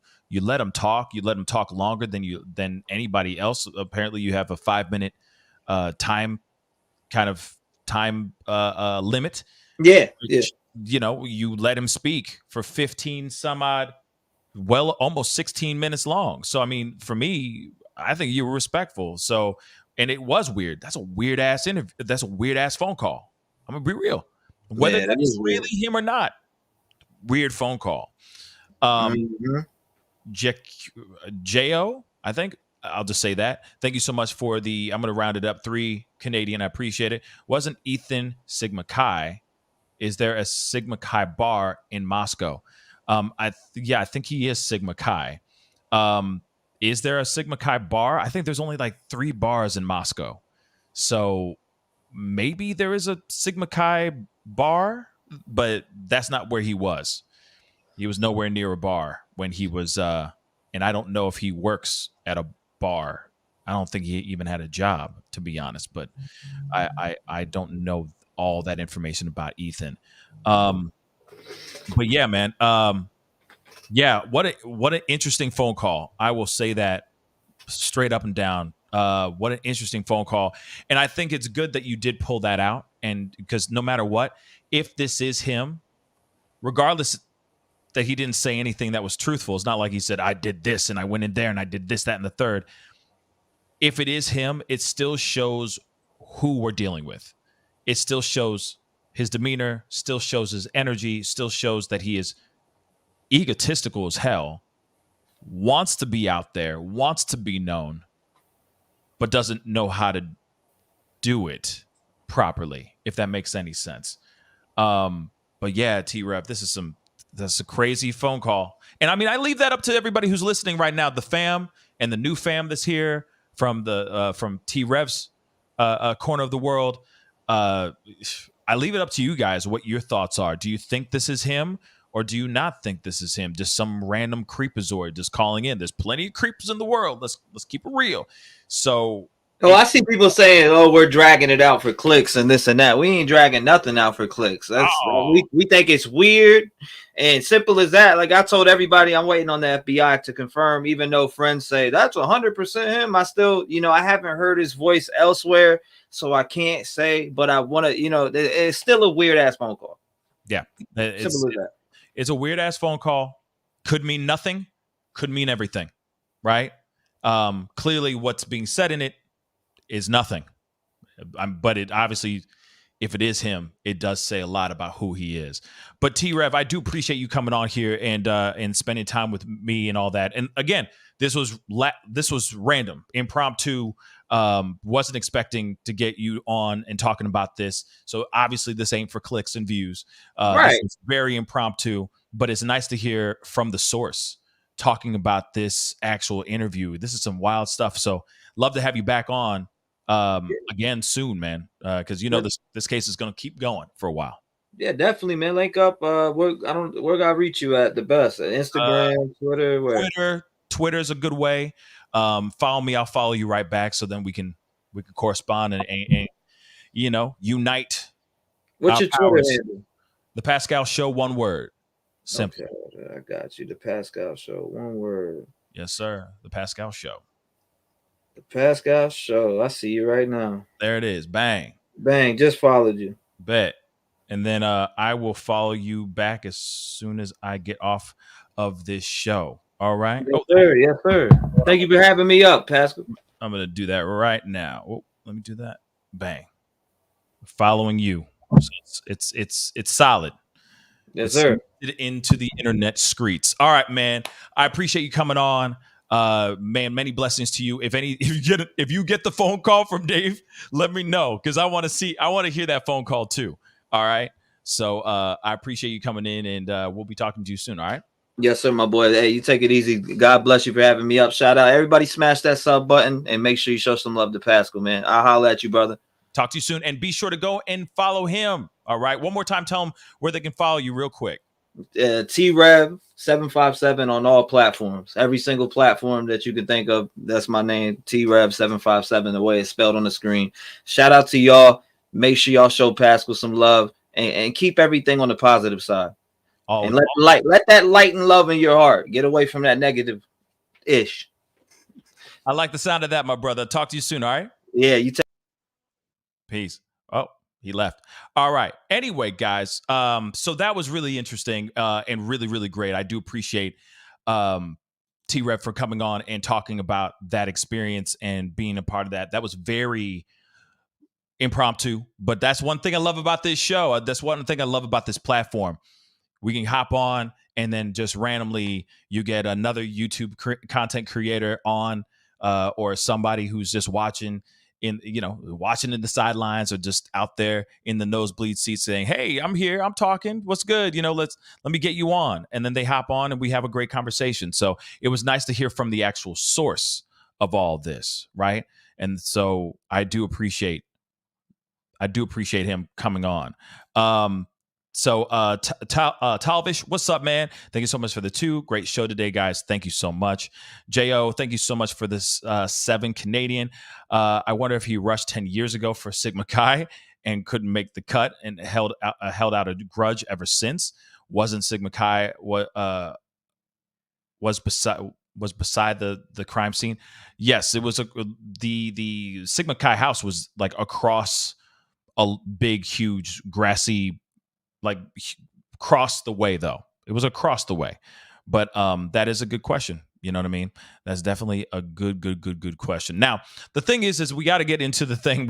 This was a huge detour, but it was a great detour. Not complaining about that, but I do want to get into a little bit more of the information that we're hearing, saying that about the possibility of there being a connection between this alleged monster, and Kaylee GonCalves.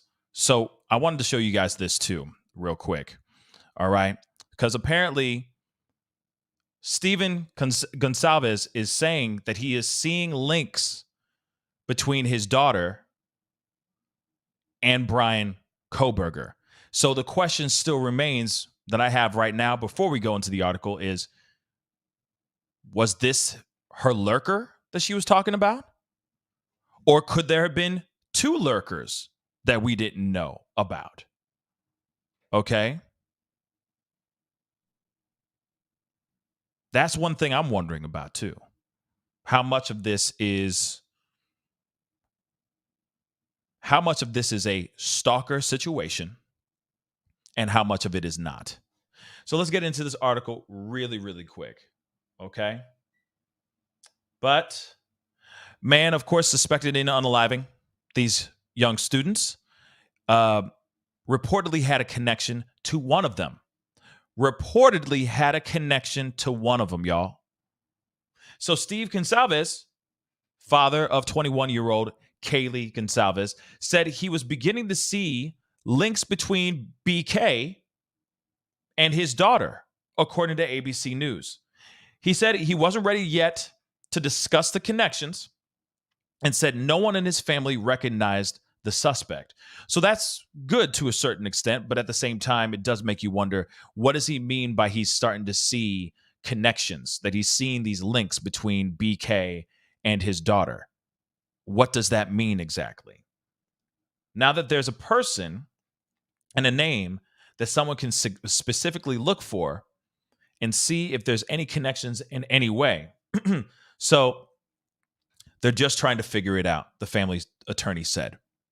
And of course, this is Steve GonCalves and his wife. So he vowed to be in court when Kohberger is returned to Idaho to face charges, the 4 counts of M, of course, in the deaths of those 4 students. This guy is going to have to look at me in the eyes multiple times, and I'm going to be looking for the truth. That's really what I'm going to be looking for. And this is what Steve GonCalves said. So, and of course, we already know he was arrested on Friday. BK, the monster, the alleged monster, we have to say that, of course, was arrested on Friday in Pennsylvania. Okay, and he, of course, was a PhD student studying criminology and criminal justice. Now, one thing I find very, very interesting about this article, and the reason why I bring this up, is the question of, was this the lurker that she was complaining about, that she allegedly talked about? You got to remember, too, one thing we have to point out in this situation, okay, is that one of the things that we have to point out here, my mouse just disappeared. There it is. One thing that we have to point out here is that 5-0, because I remember reporting this a few weeks back. We talked about this. They ruled out any lurkers, if you get what I'm saying. They ruled all that out. They said that there were no lurkers. There wasn't any reports of that kind of thing. They ruled those out. So then what is this connection that Steve GonCalves is saying about his daughter to this alleged monster, Bryan Kohberger? Again, I got many, many questions. That doesn't make sense. First, 5-0 said there's no connections to any type of lurker, but there is a connection that the father, now let me say that too, we don't know what he's connecting, and we don't know if his sources are 100% viable, but at the same time, he is saying that he's starting to see links. And it makes you wonder, what were those links? Could he have been a lurker or not? That's one of the questions I still have in the back of my mind, wondering. And of course, why didn't law enforcement see this? Or did they say that out loud to the public so that Bryan could be more relaxed? That might have been a way that they did it too. I don't know. But it is a question that I do have to ask, of course. Okay? It's another question I definitely do have to ask. What is the connection, right? What is the connection to it all? And was it really just Kaylee? It could have been any of the girls. Could have been Xana. Could have been Madison too. Shoot, it could have been the other 2 surviving roommates too. There could have been another connection going on. You had 5 girls living in that house, and a 6th one that had their name on the rent but wasn't there, right? You had 5 girls that actually physically lived in that house. Those are 5 completely different storylines, 5 completely different schedules, different patterns during their day, different interactions with completely different people, totally different lifelines, totally different narratives. What are the chances of them running into Bryan? One of them out of that house. Many, many questions. Okay.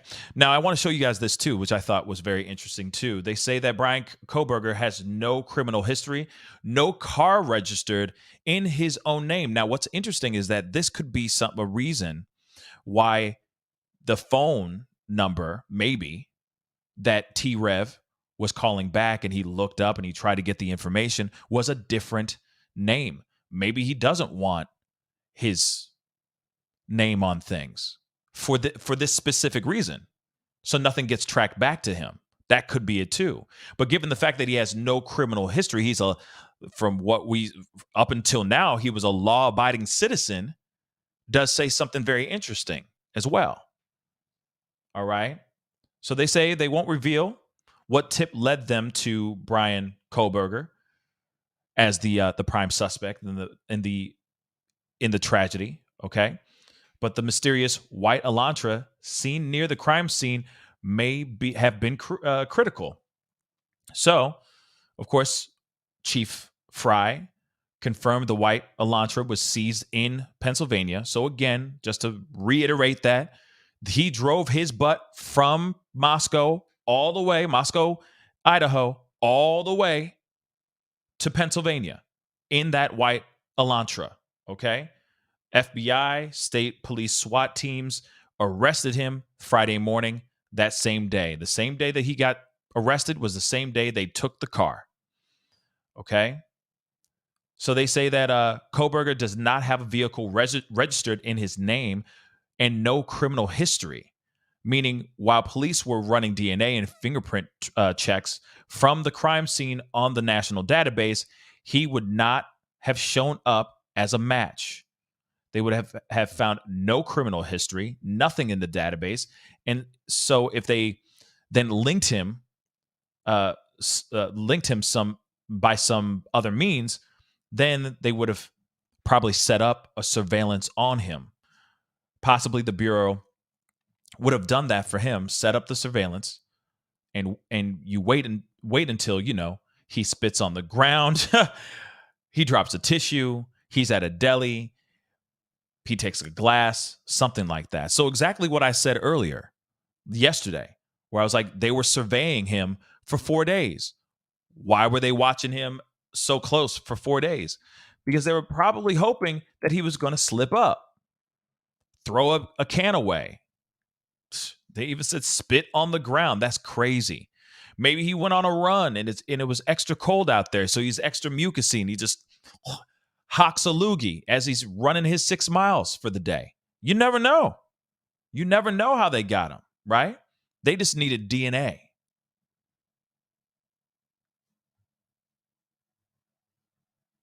So, but what led them to zero in on Kohberger? The critical tip police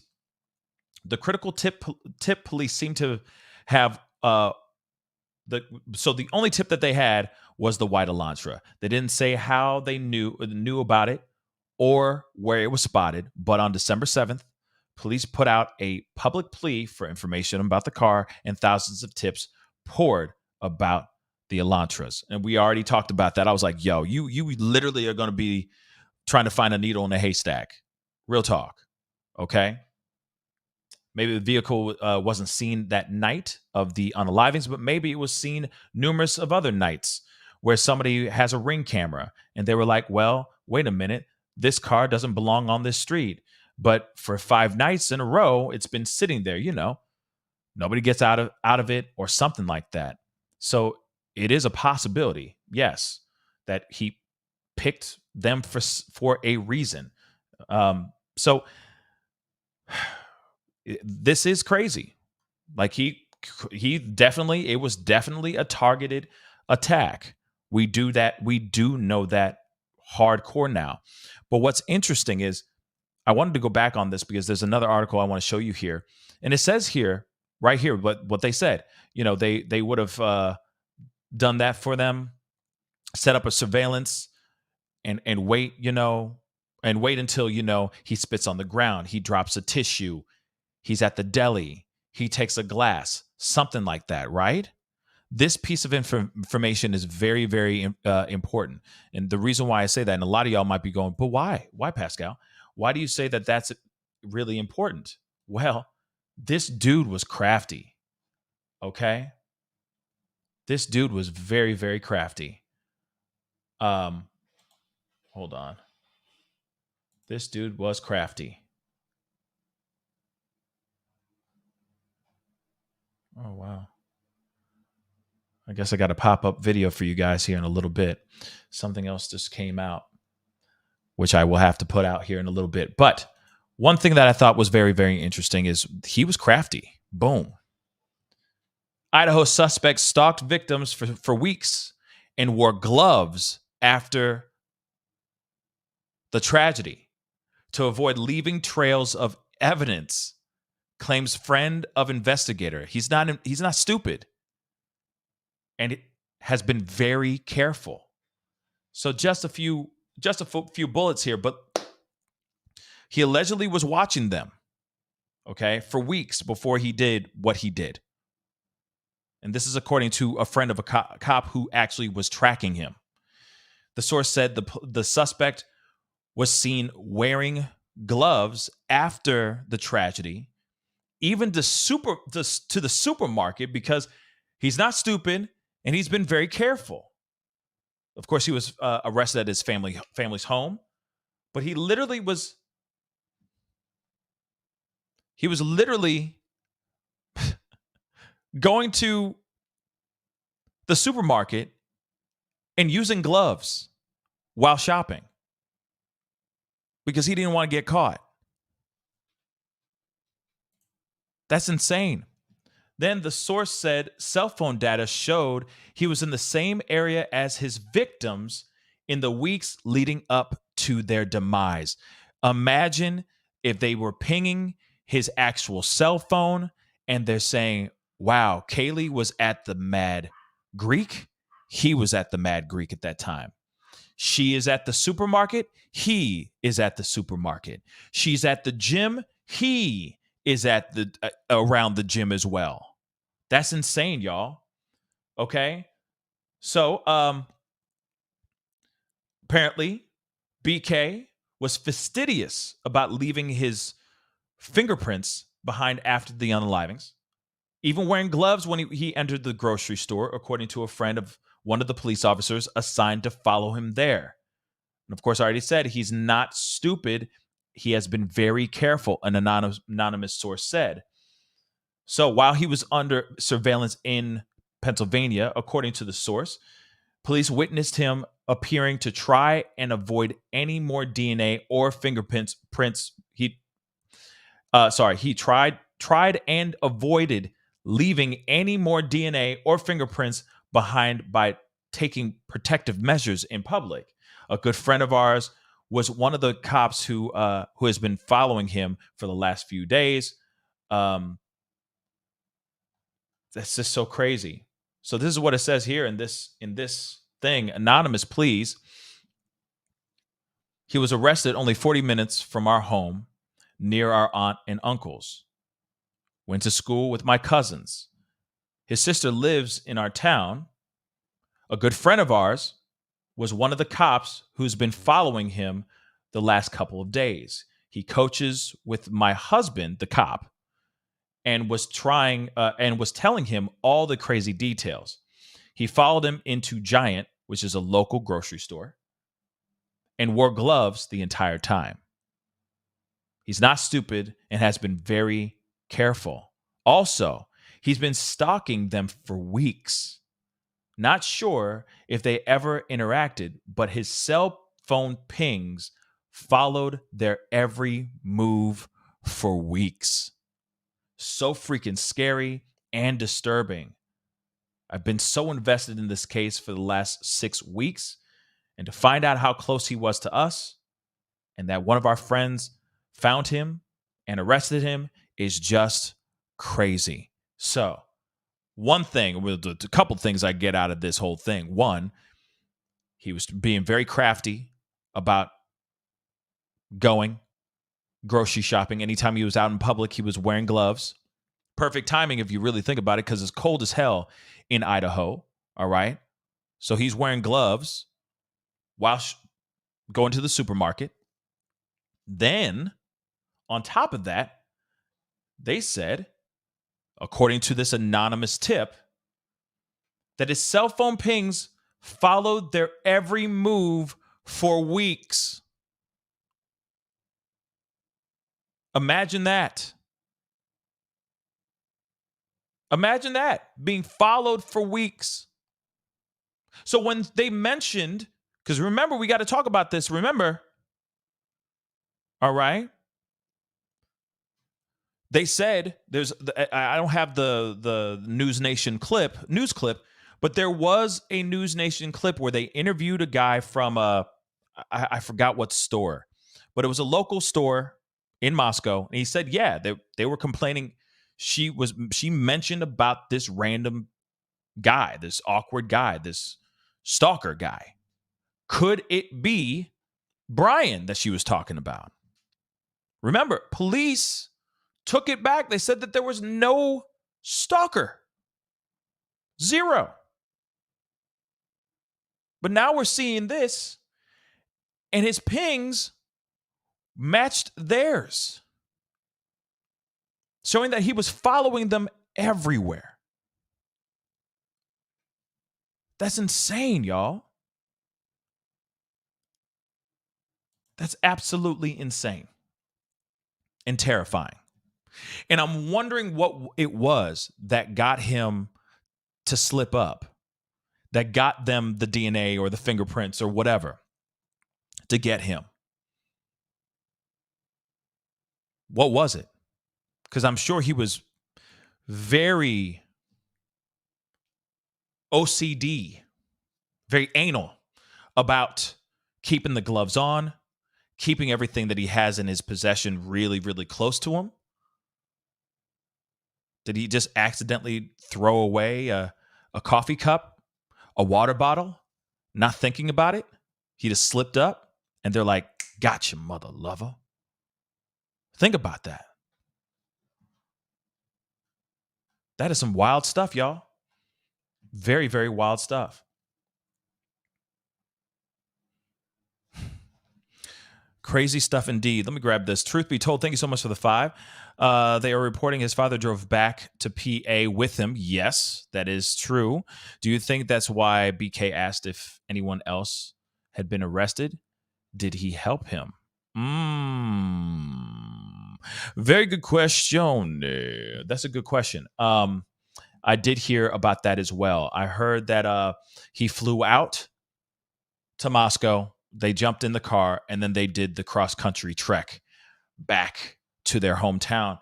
That is a very good question, to be honest. I don't know. Could this be a Bryan Laundrie situation again?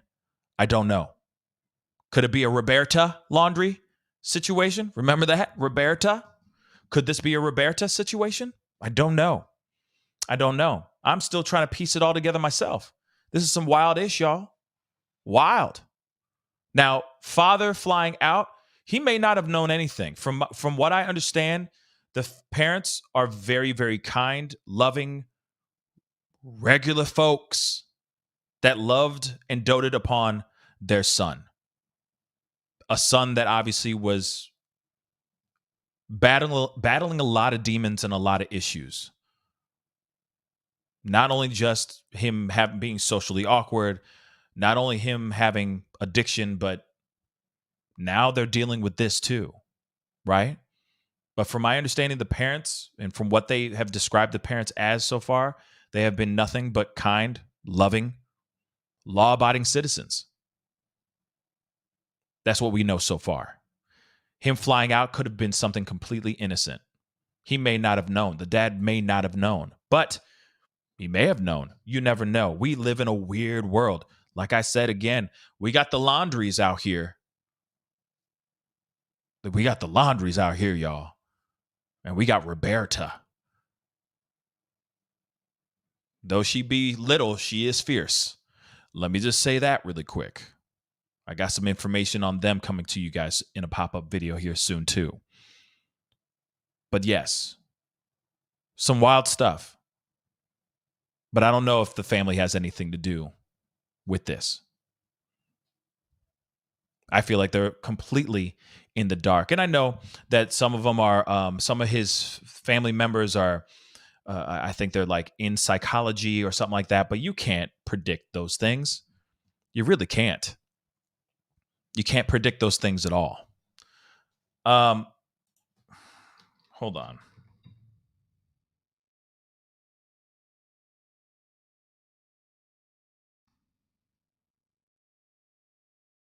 There's something else I wanted to show you guys. which is also mind-blowing. But I saw this, and also I heard this from shout out to Gisela from the Grizzly True Crime. Why I'm having a brain fart. It's 2.5 hours straight, guys. Sorry. But something else that I found interesting here too is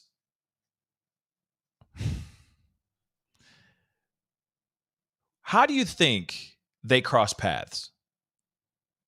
Maddie, Kaylee, BK, Bryan Kohberger, Bryan Kerfuffle. All right. He's vegan, right? If you Google vegan restaurants in Moscow,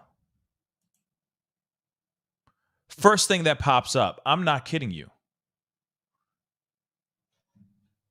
First thing that pops up,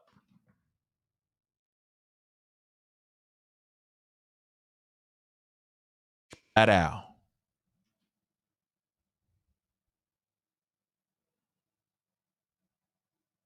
He was hardcore vegan.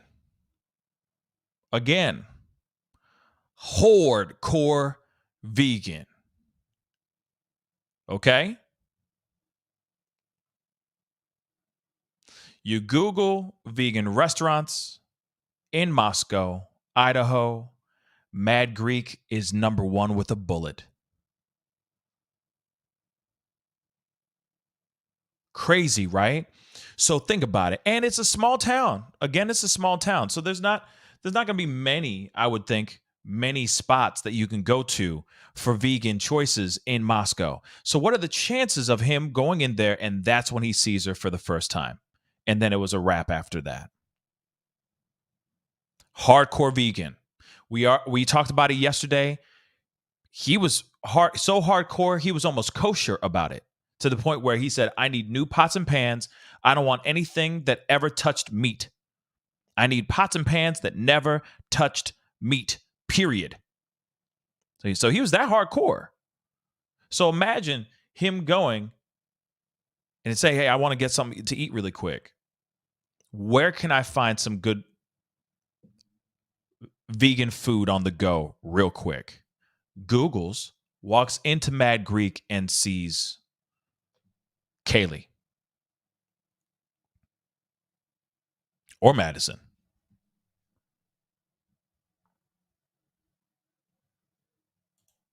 Crazy. Again, very, very crazy. J.O., thank you so much for the 7 Canadian. Highly intelligent. Only took 4 months to plan and execute the attack on 4/6 occupants. Saw she was in town and pounced. Glove was found at the scene too. Okay, from my understanding, I thought the glove was a mistake from forensics, but from what I recall from way back, okay, from way back. All right. Now I know it's not strict vegan. You're right. It's not, Amy. You're right. It's not strict vegan. But think about it. What if he's like, all right, you never know. I'm gonna go in there and try out some food. He Googles it. It says it's vegan, or they have some vegan plates, maybe some vegan choices. He goes there, sees her, boom. Rest is here history. You know what I mean? The rest writes itself, unfortunately, right? It could be that, and it could very well not be that, but it is interesting. Once you type that in, vegan restaurants in Moscow, Idaho, the first one that pops up is Mad Greek. The very first one. Number 1 with a bullet. All right. Which I find extremely, extremely interesting. I am going to go into some of these super chats because I know you guys have been long been putting in your 2 cents in here, and I want to make sure I get those in here with you guys. And again, I appreciate everybody for being here. Okay. Please do me a favor, hit that like button down below. Don't forget to do that. Crush it, make it scream out your name. I'd love it to get to 2,000 likes. I'd love that. You know, even for T-Rev, you know, that conversation with T-Rev was definitely dope, definitely much needed. I will most likely be cutting that out and putting it out as its own standalone conversation because I think a lot of y'all would want to watch that again in its entirety, uninterrupted, or, you know, so you're not fishing around trying to find it in this show. You can actually just watch it on its own. So I will be pulling that out here in just after the show, obviously, so that you guys can take a look at that and watch it, relive it again, listen to the video, listen to the audio, that phone call again for yourselves, and, you know, come up with your own assumptions here. Okay. Sorry, I'm just trying to get to the tippy top. It is over 2 hours of conversation here, so it's a lot of conversation, a lot of chats. And I appreciate all the super chats, all the people who have become members as well. Thank you so very much. Like I said, without you guys here, I'd be talking to a wall. Real talk. I'd just be talking to a damn wall. So thank you again. And Happy New Year to every single one of y'all. Okay, for those of y'all here who are here. Tavish, thank you for the 2.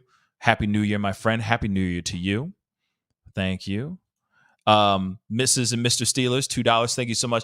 100,000 K in 2023. Yes, I hope so. I hope these numbers go quick. That would be amazing. That would be amazing. Iowa girl, thank you so much for the 10. Brian is vegan. Maddie and Xana both worked at a vegan restaurant as service. That's funny. This is how it started, maybe? Yeah. I think it could have been. He saw both of them and said, you know, maybe it was Kaylee. Maybe it wasn't Kaylee. Maybe it was Madison. You never know. You see what I'm saying? But whatever happened, it's very interesting. But then, you know, it makes you wonder if he was very strange with them, made any passes with them, kind of like what we heard about the brewery in Pennsylvania. Female staffers were already complaining about him and writing notes about him, calling him the creepy guy, right? So that is very, very interesting. And that could have happened at the Mad Greek, and then that angered him so much, triggered him to do the unthinkable. That could be it too. Woo Bagoo, thank you so much for the 10. There was a TikTok video of someone saying he had inside info and described the unaliving in detail. Yes, it sounds just like the guy talking in this phone call. You know, I know exactly what you're talking about. I've already seen it. Somebody tagged me in it as well on TikTok. I really do appreciate it. Oh, by the way, please follow me on TikTok as well. The Pascal Show, one word. That would really, really mean a lot. Yeah, people have been tagging me in that like crazy. And I watched it and it was weird. But then I know people are looking at it and trying to analyze the reflection of the guy's face on the laptop screen and all that. And for me, I'm like, I don't know how to take this right now. You know, I'm just kind of rolling with the punches right now with that one for right now. Thank you so much, Charlotte, for the 5. Sounds like the caller rehearsed this story and gets thrown off when asked about the specifics exactly. Like, who told you this? He stammers and redirects. Absolutely. I agree. I totally agree. Yeah, I mean, T-Rev did a great job just with his pushback, with his interrogation.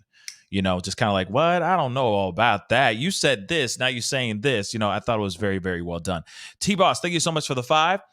There's another YouTube channel who has a strange call claiming to be related to a cop with inside info. T-Boss, if you're still watching this, because I know this was a comment that you made a while ago, please send it my way. Whoever's got that, send me that call. I want to see that, or I want to hear that, because I'd love to hear more about that.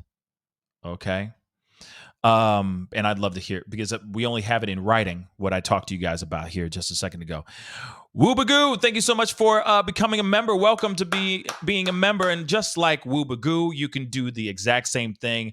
Hit that join button down below. Support the channel. It's very simple. Hit that join button down below. Become a family member. All right. It helps keep the lights on. All right. So please consider supporting this channel. Nicole B, thank you so much for becoming a member as well. Welcome to the family. Thank you so much, Nicole B. I appreciate it. Thank you so much. Let's continue on. Got some other super chats, I think. I got a gang of super chats, so I need to make sure I get through these with the quickness, y'all.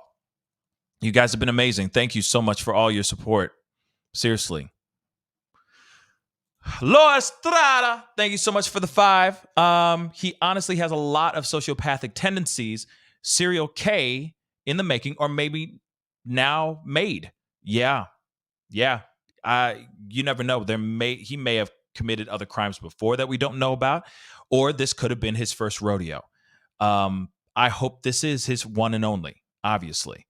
But if he's connected to anything else, it would be good to get justice for those lost lives as well, if he has any connection to other things as well, for sure. Let's go. Hold on.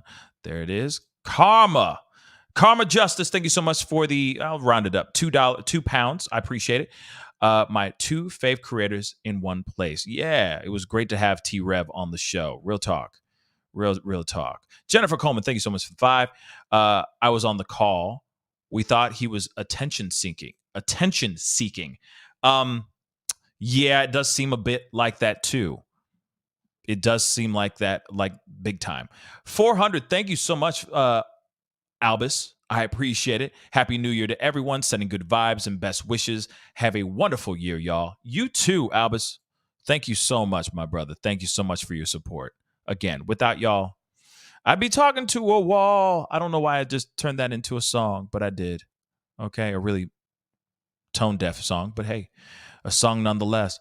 It came from the heart. Jeff H, thank you. I think I already read this, but my 2 favorite YouTubers, T-Rev and Pascal. Thank you, Jeff H. I appreciate it, brother.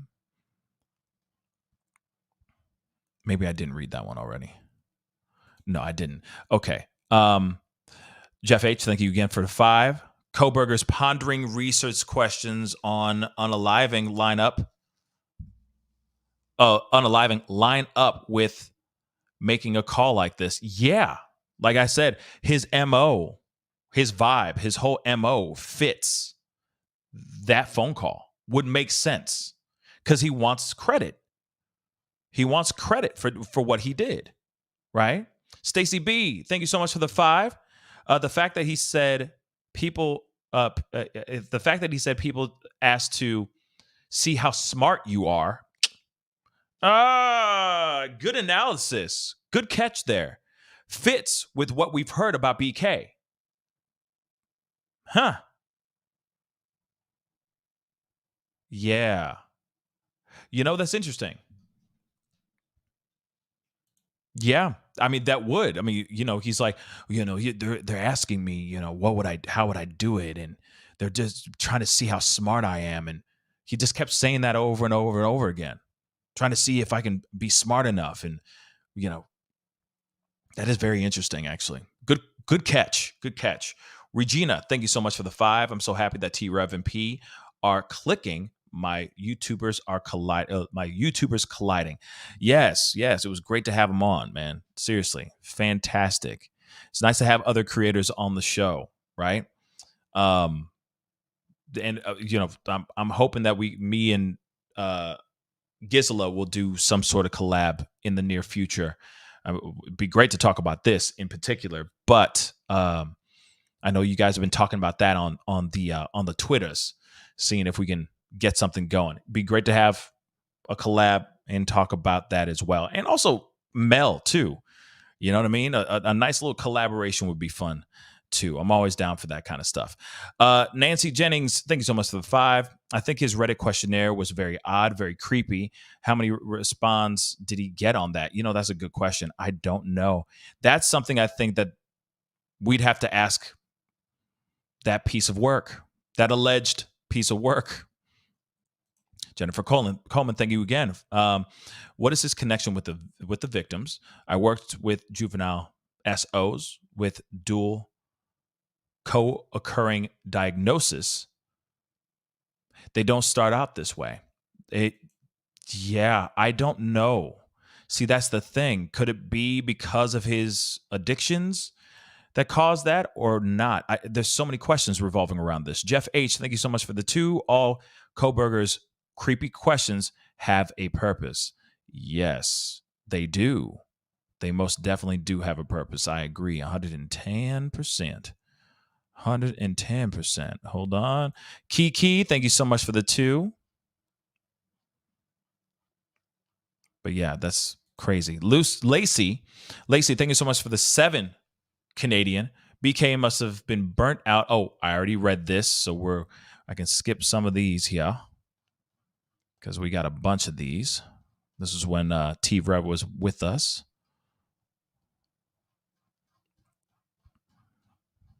Okay, moving on.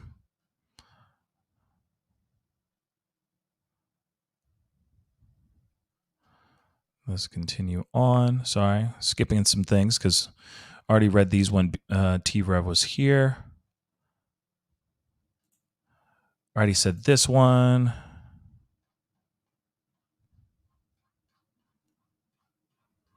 It's coming. Yep, I'm almost there. But again, I appreciate everybody being here. And I also say this too. What say you while I'm going and looking for this for these other super chats as they start to come up here? What are your thoughts on this? Do you think that phone call, for example, that we just talked about, do you think that's him or not? Or do you not think? Bella Games, thank you so much for the 5. He mentions the Sigma Chi fraternity specifically on the call. Xana and Ethan went to a Sigma Chi party the night of the unalivings. Absolutely. He did, or they did, because Ethan is part of the Sigma Chi fraternity.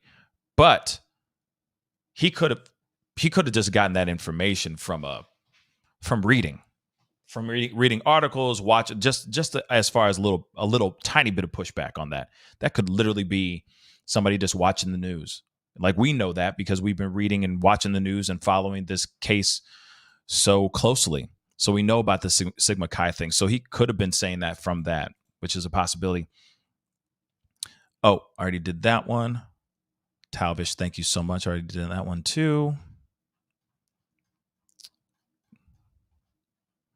We're almost at the end here. Shikaro, I think. $5. Thank you so much. Please re-listen to the call after learning more about Greek life. Nothing sounds suspicious. Might just be a nervous fan calling. Now, if that is the case, then that could be it. It could be just a nervous phone call, right? But it is weird that they would say, hey, here's a question on taking someone's life. How would you do it? If you were to do it, how would you do it? And how would you get away with it? You know what I mean? That's just a very interesting question to ask any person, especially, let me say this too, especially someone who's not even rushing. That guy was saying he just worked in a bar with a bunch of Sigma Chi frat boys. He didn't say that he was rushing in that call. He wasn't a fraternity, a Sigma Chi hopeful. They were just having a random conversation and they asked him that question. At least that's how I took it in that phone call. So when I see that, when I hear that, that doesn't sound like he was rushing. So why would some fraternities turn around and just ask him this random ass question like that? That's just that's very weird, y'all. That's a very weird question. And you know, fraternities, they keep things iron tight, right? They have a frat code, a bro code. You do not break it. You don't talk about the rush. You don't talk about what rush season or rushing or anything like that. You keep things quiet. You don't talk about those things. What happens in that frat stays within that frat, and that's it. So for him to be asked that, and he wasn't a rush, like a freshman trying to rush for this fraternity, it's very weird to me. It's just very weird. Truth Sleuth, thank you so much for the 5 super sticker. J.O., thank you so much for the 3 Canadian. Guaranteed comes out that he documented everything. I bet he did. I bet he does. He seems like the type who would be sitting there writing things like he's like in the narrative of Taxi Driver or something like that. Like I said, it's just very strange how he is. I'm sure he has notebooks like John Doe in Seven, writes in the voice of Patrick Bateman from American Psycho. You never know, right? J.O., thank you so much for becoming a member. I really do appreciate it. Thank you so much. Thank you so very, very much. Welcome to the family. Welcome to the family. Welcome to the family. Laura Estrada, thank you so much for the 5 to you. Rev, and you really gave me a different point of view. Wow, this was huge. Yeah, I mean, it's just a point of view, or it's a perspective. Could be completely wrong. It could be completely wrong, and I have to say that because we don't know anything yet. I would love to hear this guy's voice in real life. Like, I'd love to hear if he did a video or something like that. I would love to hear his voice right now, so I can get a better understanding of who the hell this guy is, right? Because still, I can't connect the voice with the face yet, just personally. Tammy on the Run, thank you so much for the 2. She worked for a vegan restaurant, and he's vegan? Yes, he was. Or yes, he is. He's still on this planet.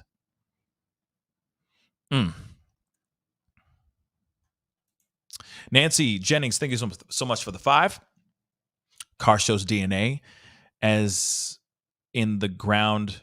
Wait, car show DNA as in the ground content. What? As in the ground content in Idaho is different than that in Pennsylvania. DNA is what? Cars show DNA as in the ground content. Oh, as in the ground content in Idaho, and it's different than it. I don't understand that super chat. I don't understand that. Maybe I'm reading it wrong.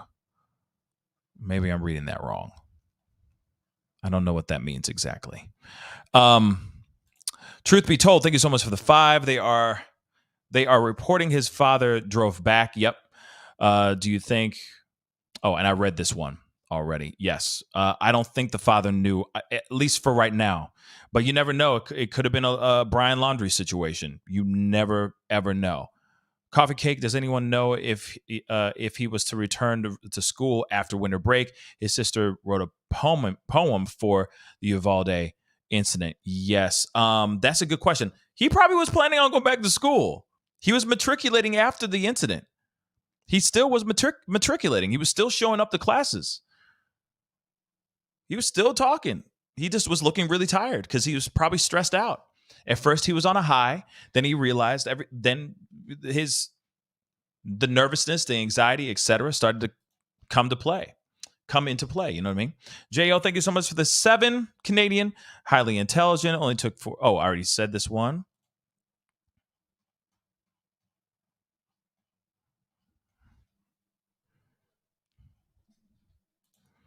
J.O., thank you again. TMZ reporter Kohberger family made a statement. Yes, which is interesting because I think I have it here. Where is it?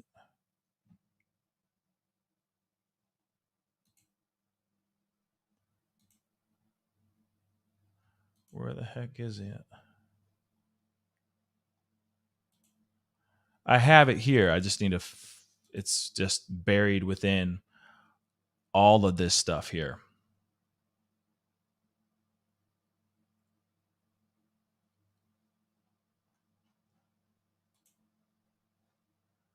Damn.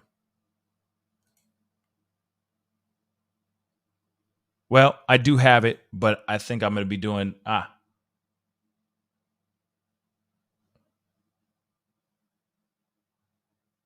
Interesting. Well, I will be doing this as a pop-up. So I will be talking about that here in just a minute because it has been a long show already. So I'm going to be wrapping up after I get through these super chats. But I will be doing the article because this article is very interesting for sure. So be on the lookout for a pop-up video here in just a little bit here. Okay. Never Too Late Productions. Thank you so much for the 5 super sticker. I do appreciate it. Thank you so very much. Carrie, thank you so much for the 10. Hope you have an amazing 2023. Thank you so much, sweetheart. You too. Never Too Late Productions. Thank you so much for the 5. And yes, it's crazy. Never Too Late Productions. Thank you so much again. Love your work and watch daily. Also became a member last month to the family from Brooklyn. Yeah, from BK. What's up? Well, BK. From Brooklyn. I'm just going to use that from now on. Brooklyn, yes. Amity, thank you so much for the 10. Some love from Dubai. Wow. Thank you so much. All the way from Dubai. Wow. Are you driving in a Bugatti right now? You know what I'm saying? I bet you are. Dubai. Damn. Rockin' RN. Thank you so much for becoming a member. Welcome to the family. Thank you so much for becoming a member. I really do appreciate it. Thank you so very much. Verna, thank you so much for the 10. I think BK was sending the car back to the mom to hide it. Otherwise, he would have fled like dad. Huh. Or flew. Sorry, he would have flew like dad. Sorry. Bet they find a plane ticket back in his name. That could very well have been it too. But I don't know if they were. I don't know. Are they in cahoots? Were the parents in cahoots to this? I don't know. I don't know. I don't know. Maybe you may be right there. But you may not be. I don't know. But Judy Barton, thank you so much for the 20 check, I think. I don't know. Why would they even ask him about that? I don't know which him you're talking about because I know this is from a while ago. Verna, thank you so much for 5. Also, bet DNA came from dad and was linked familial that way since there was a rumor of genealogy DNA. Yeah, I mean, but you can get it from cousin, sister. I mean, it could have been any other way, but it could have been dad too. It could have very well been dad. He doesn't know anything. He may not have known anything. Again, he could have just been not knowing what's going on at all, right? Misty, thank you so much for the 5. I think BK is Kaylee's stalker. Yeah, I'm starting to think that too. He absolutely gives off evil, creepy, stalkerish vibes and also gives off taking folks' lives vibes too. Absolutely. I agree. I think he was watching. I really think he was watching, lurking in the background and watching her as much as he could. Pink Society, thank you so much for the 2. Dad flew to Idaho and drove back to PA with BK. Absolutely. He did. And that's the news that we're getting right now, or that we heard from earlier, which is crazy. Which is wild. J.O., thank you so much for the 3 Canadian.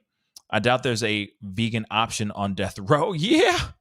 Oops. Yeah. He's gonna go back to he's gonna have to eat. I don't think he's gonna be able to sit there and go, no, I want those instead. Do you have the cauliflower barbecue wings? Like, it ain't gonna happen. Nah. So yeah, he's gonna go back to his old ways for sure.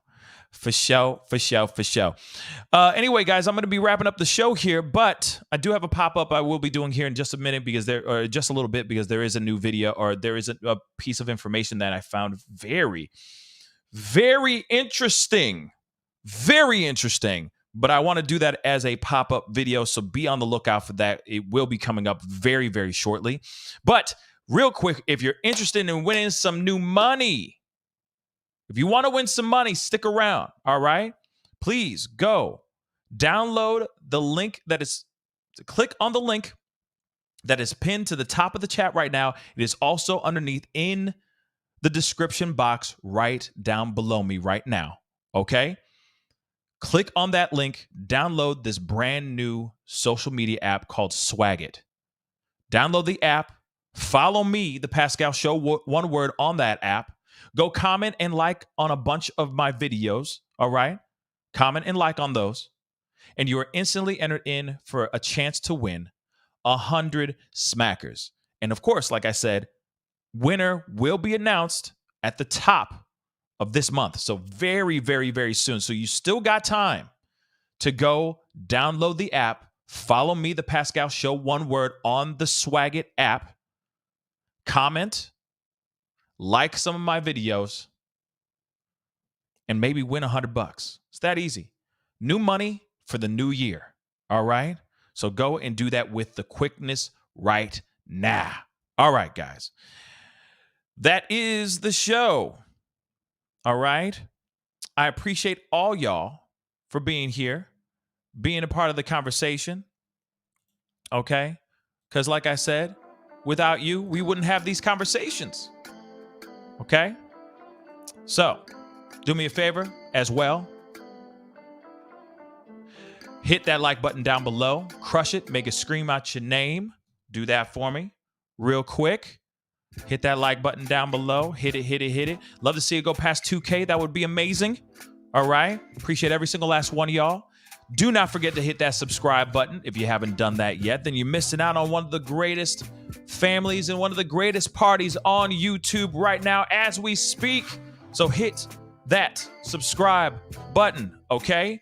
Be greatly appreciated, all right? And again, I want to say happiest of New Year to all y'all. Happy New Year to every single last one of y'all. Let us crush this year. Let's make it amazing. Let us achieve everything that the common person may deem impossible this year. Let's achieve those goals this year. All right? Let's stay focused and crush your dreams. All right? Go out and get yours as quickly as you can. Let's go. Anyway, guys, I appreciate all y'all. Hit that like button. Hit that subscribe button. Be on the lookout. I will be putting out a pop-up video very, very shortly. All right? And I'll see you guys very, very soon because there's some new information here, which is wild. Stick around. It's coming soon. See you soon. Be good to yourselves. Be good to one another. Happy New Year. This is The Pascal Show. Bye.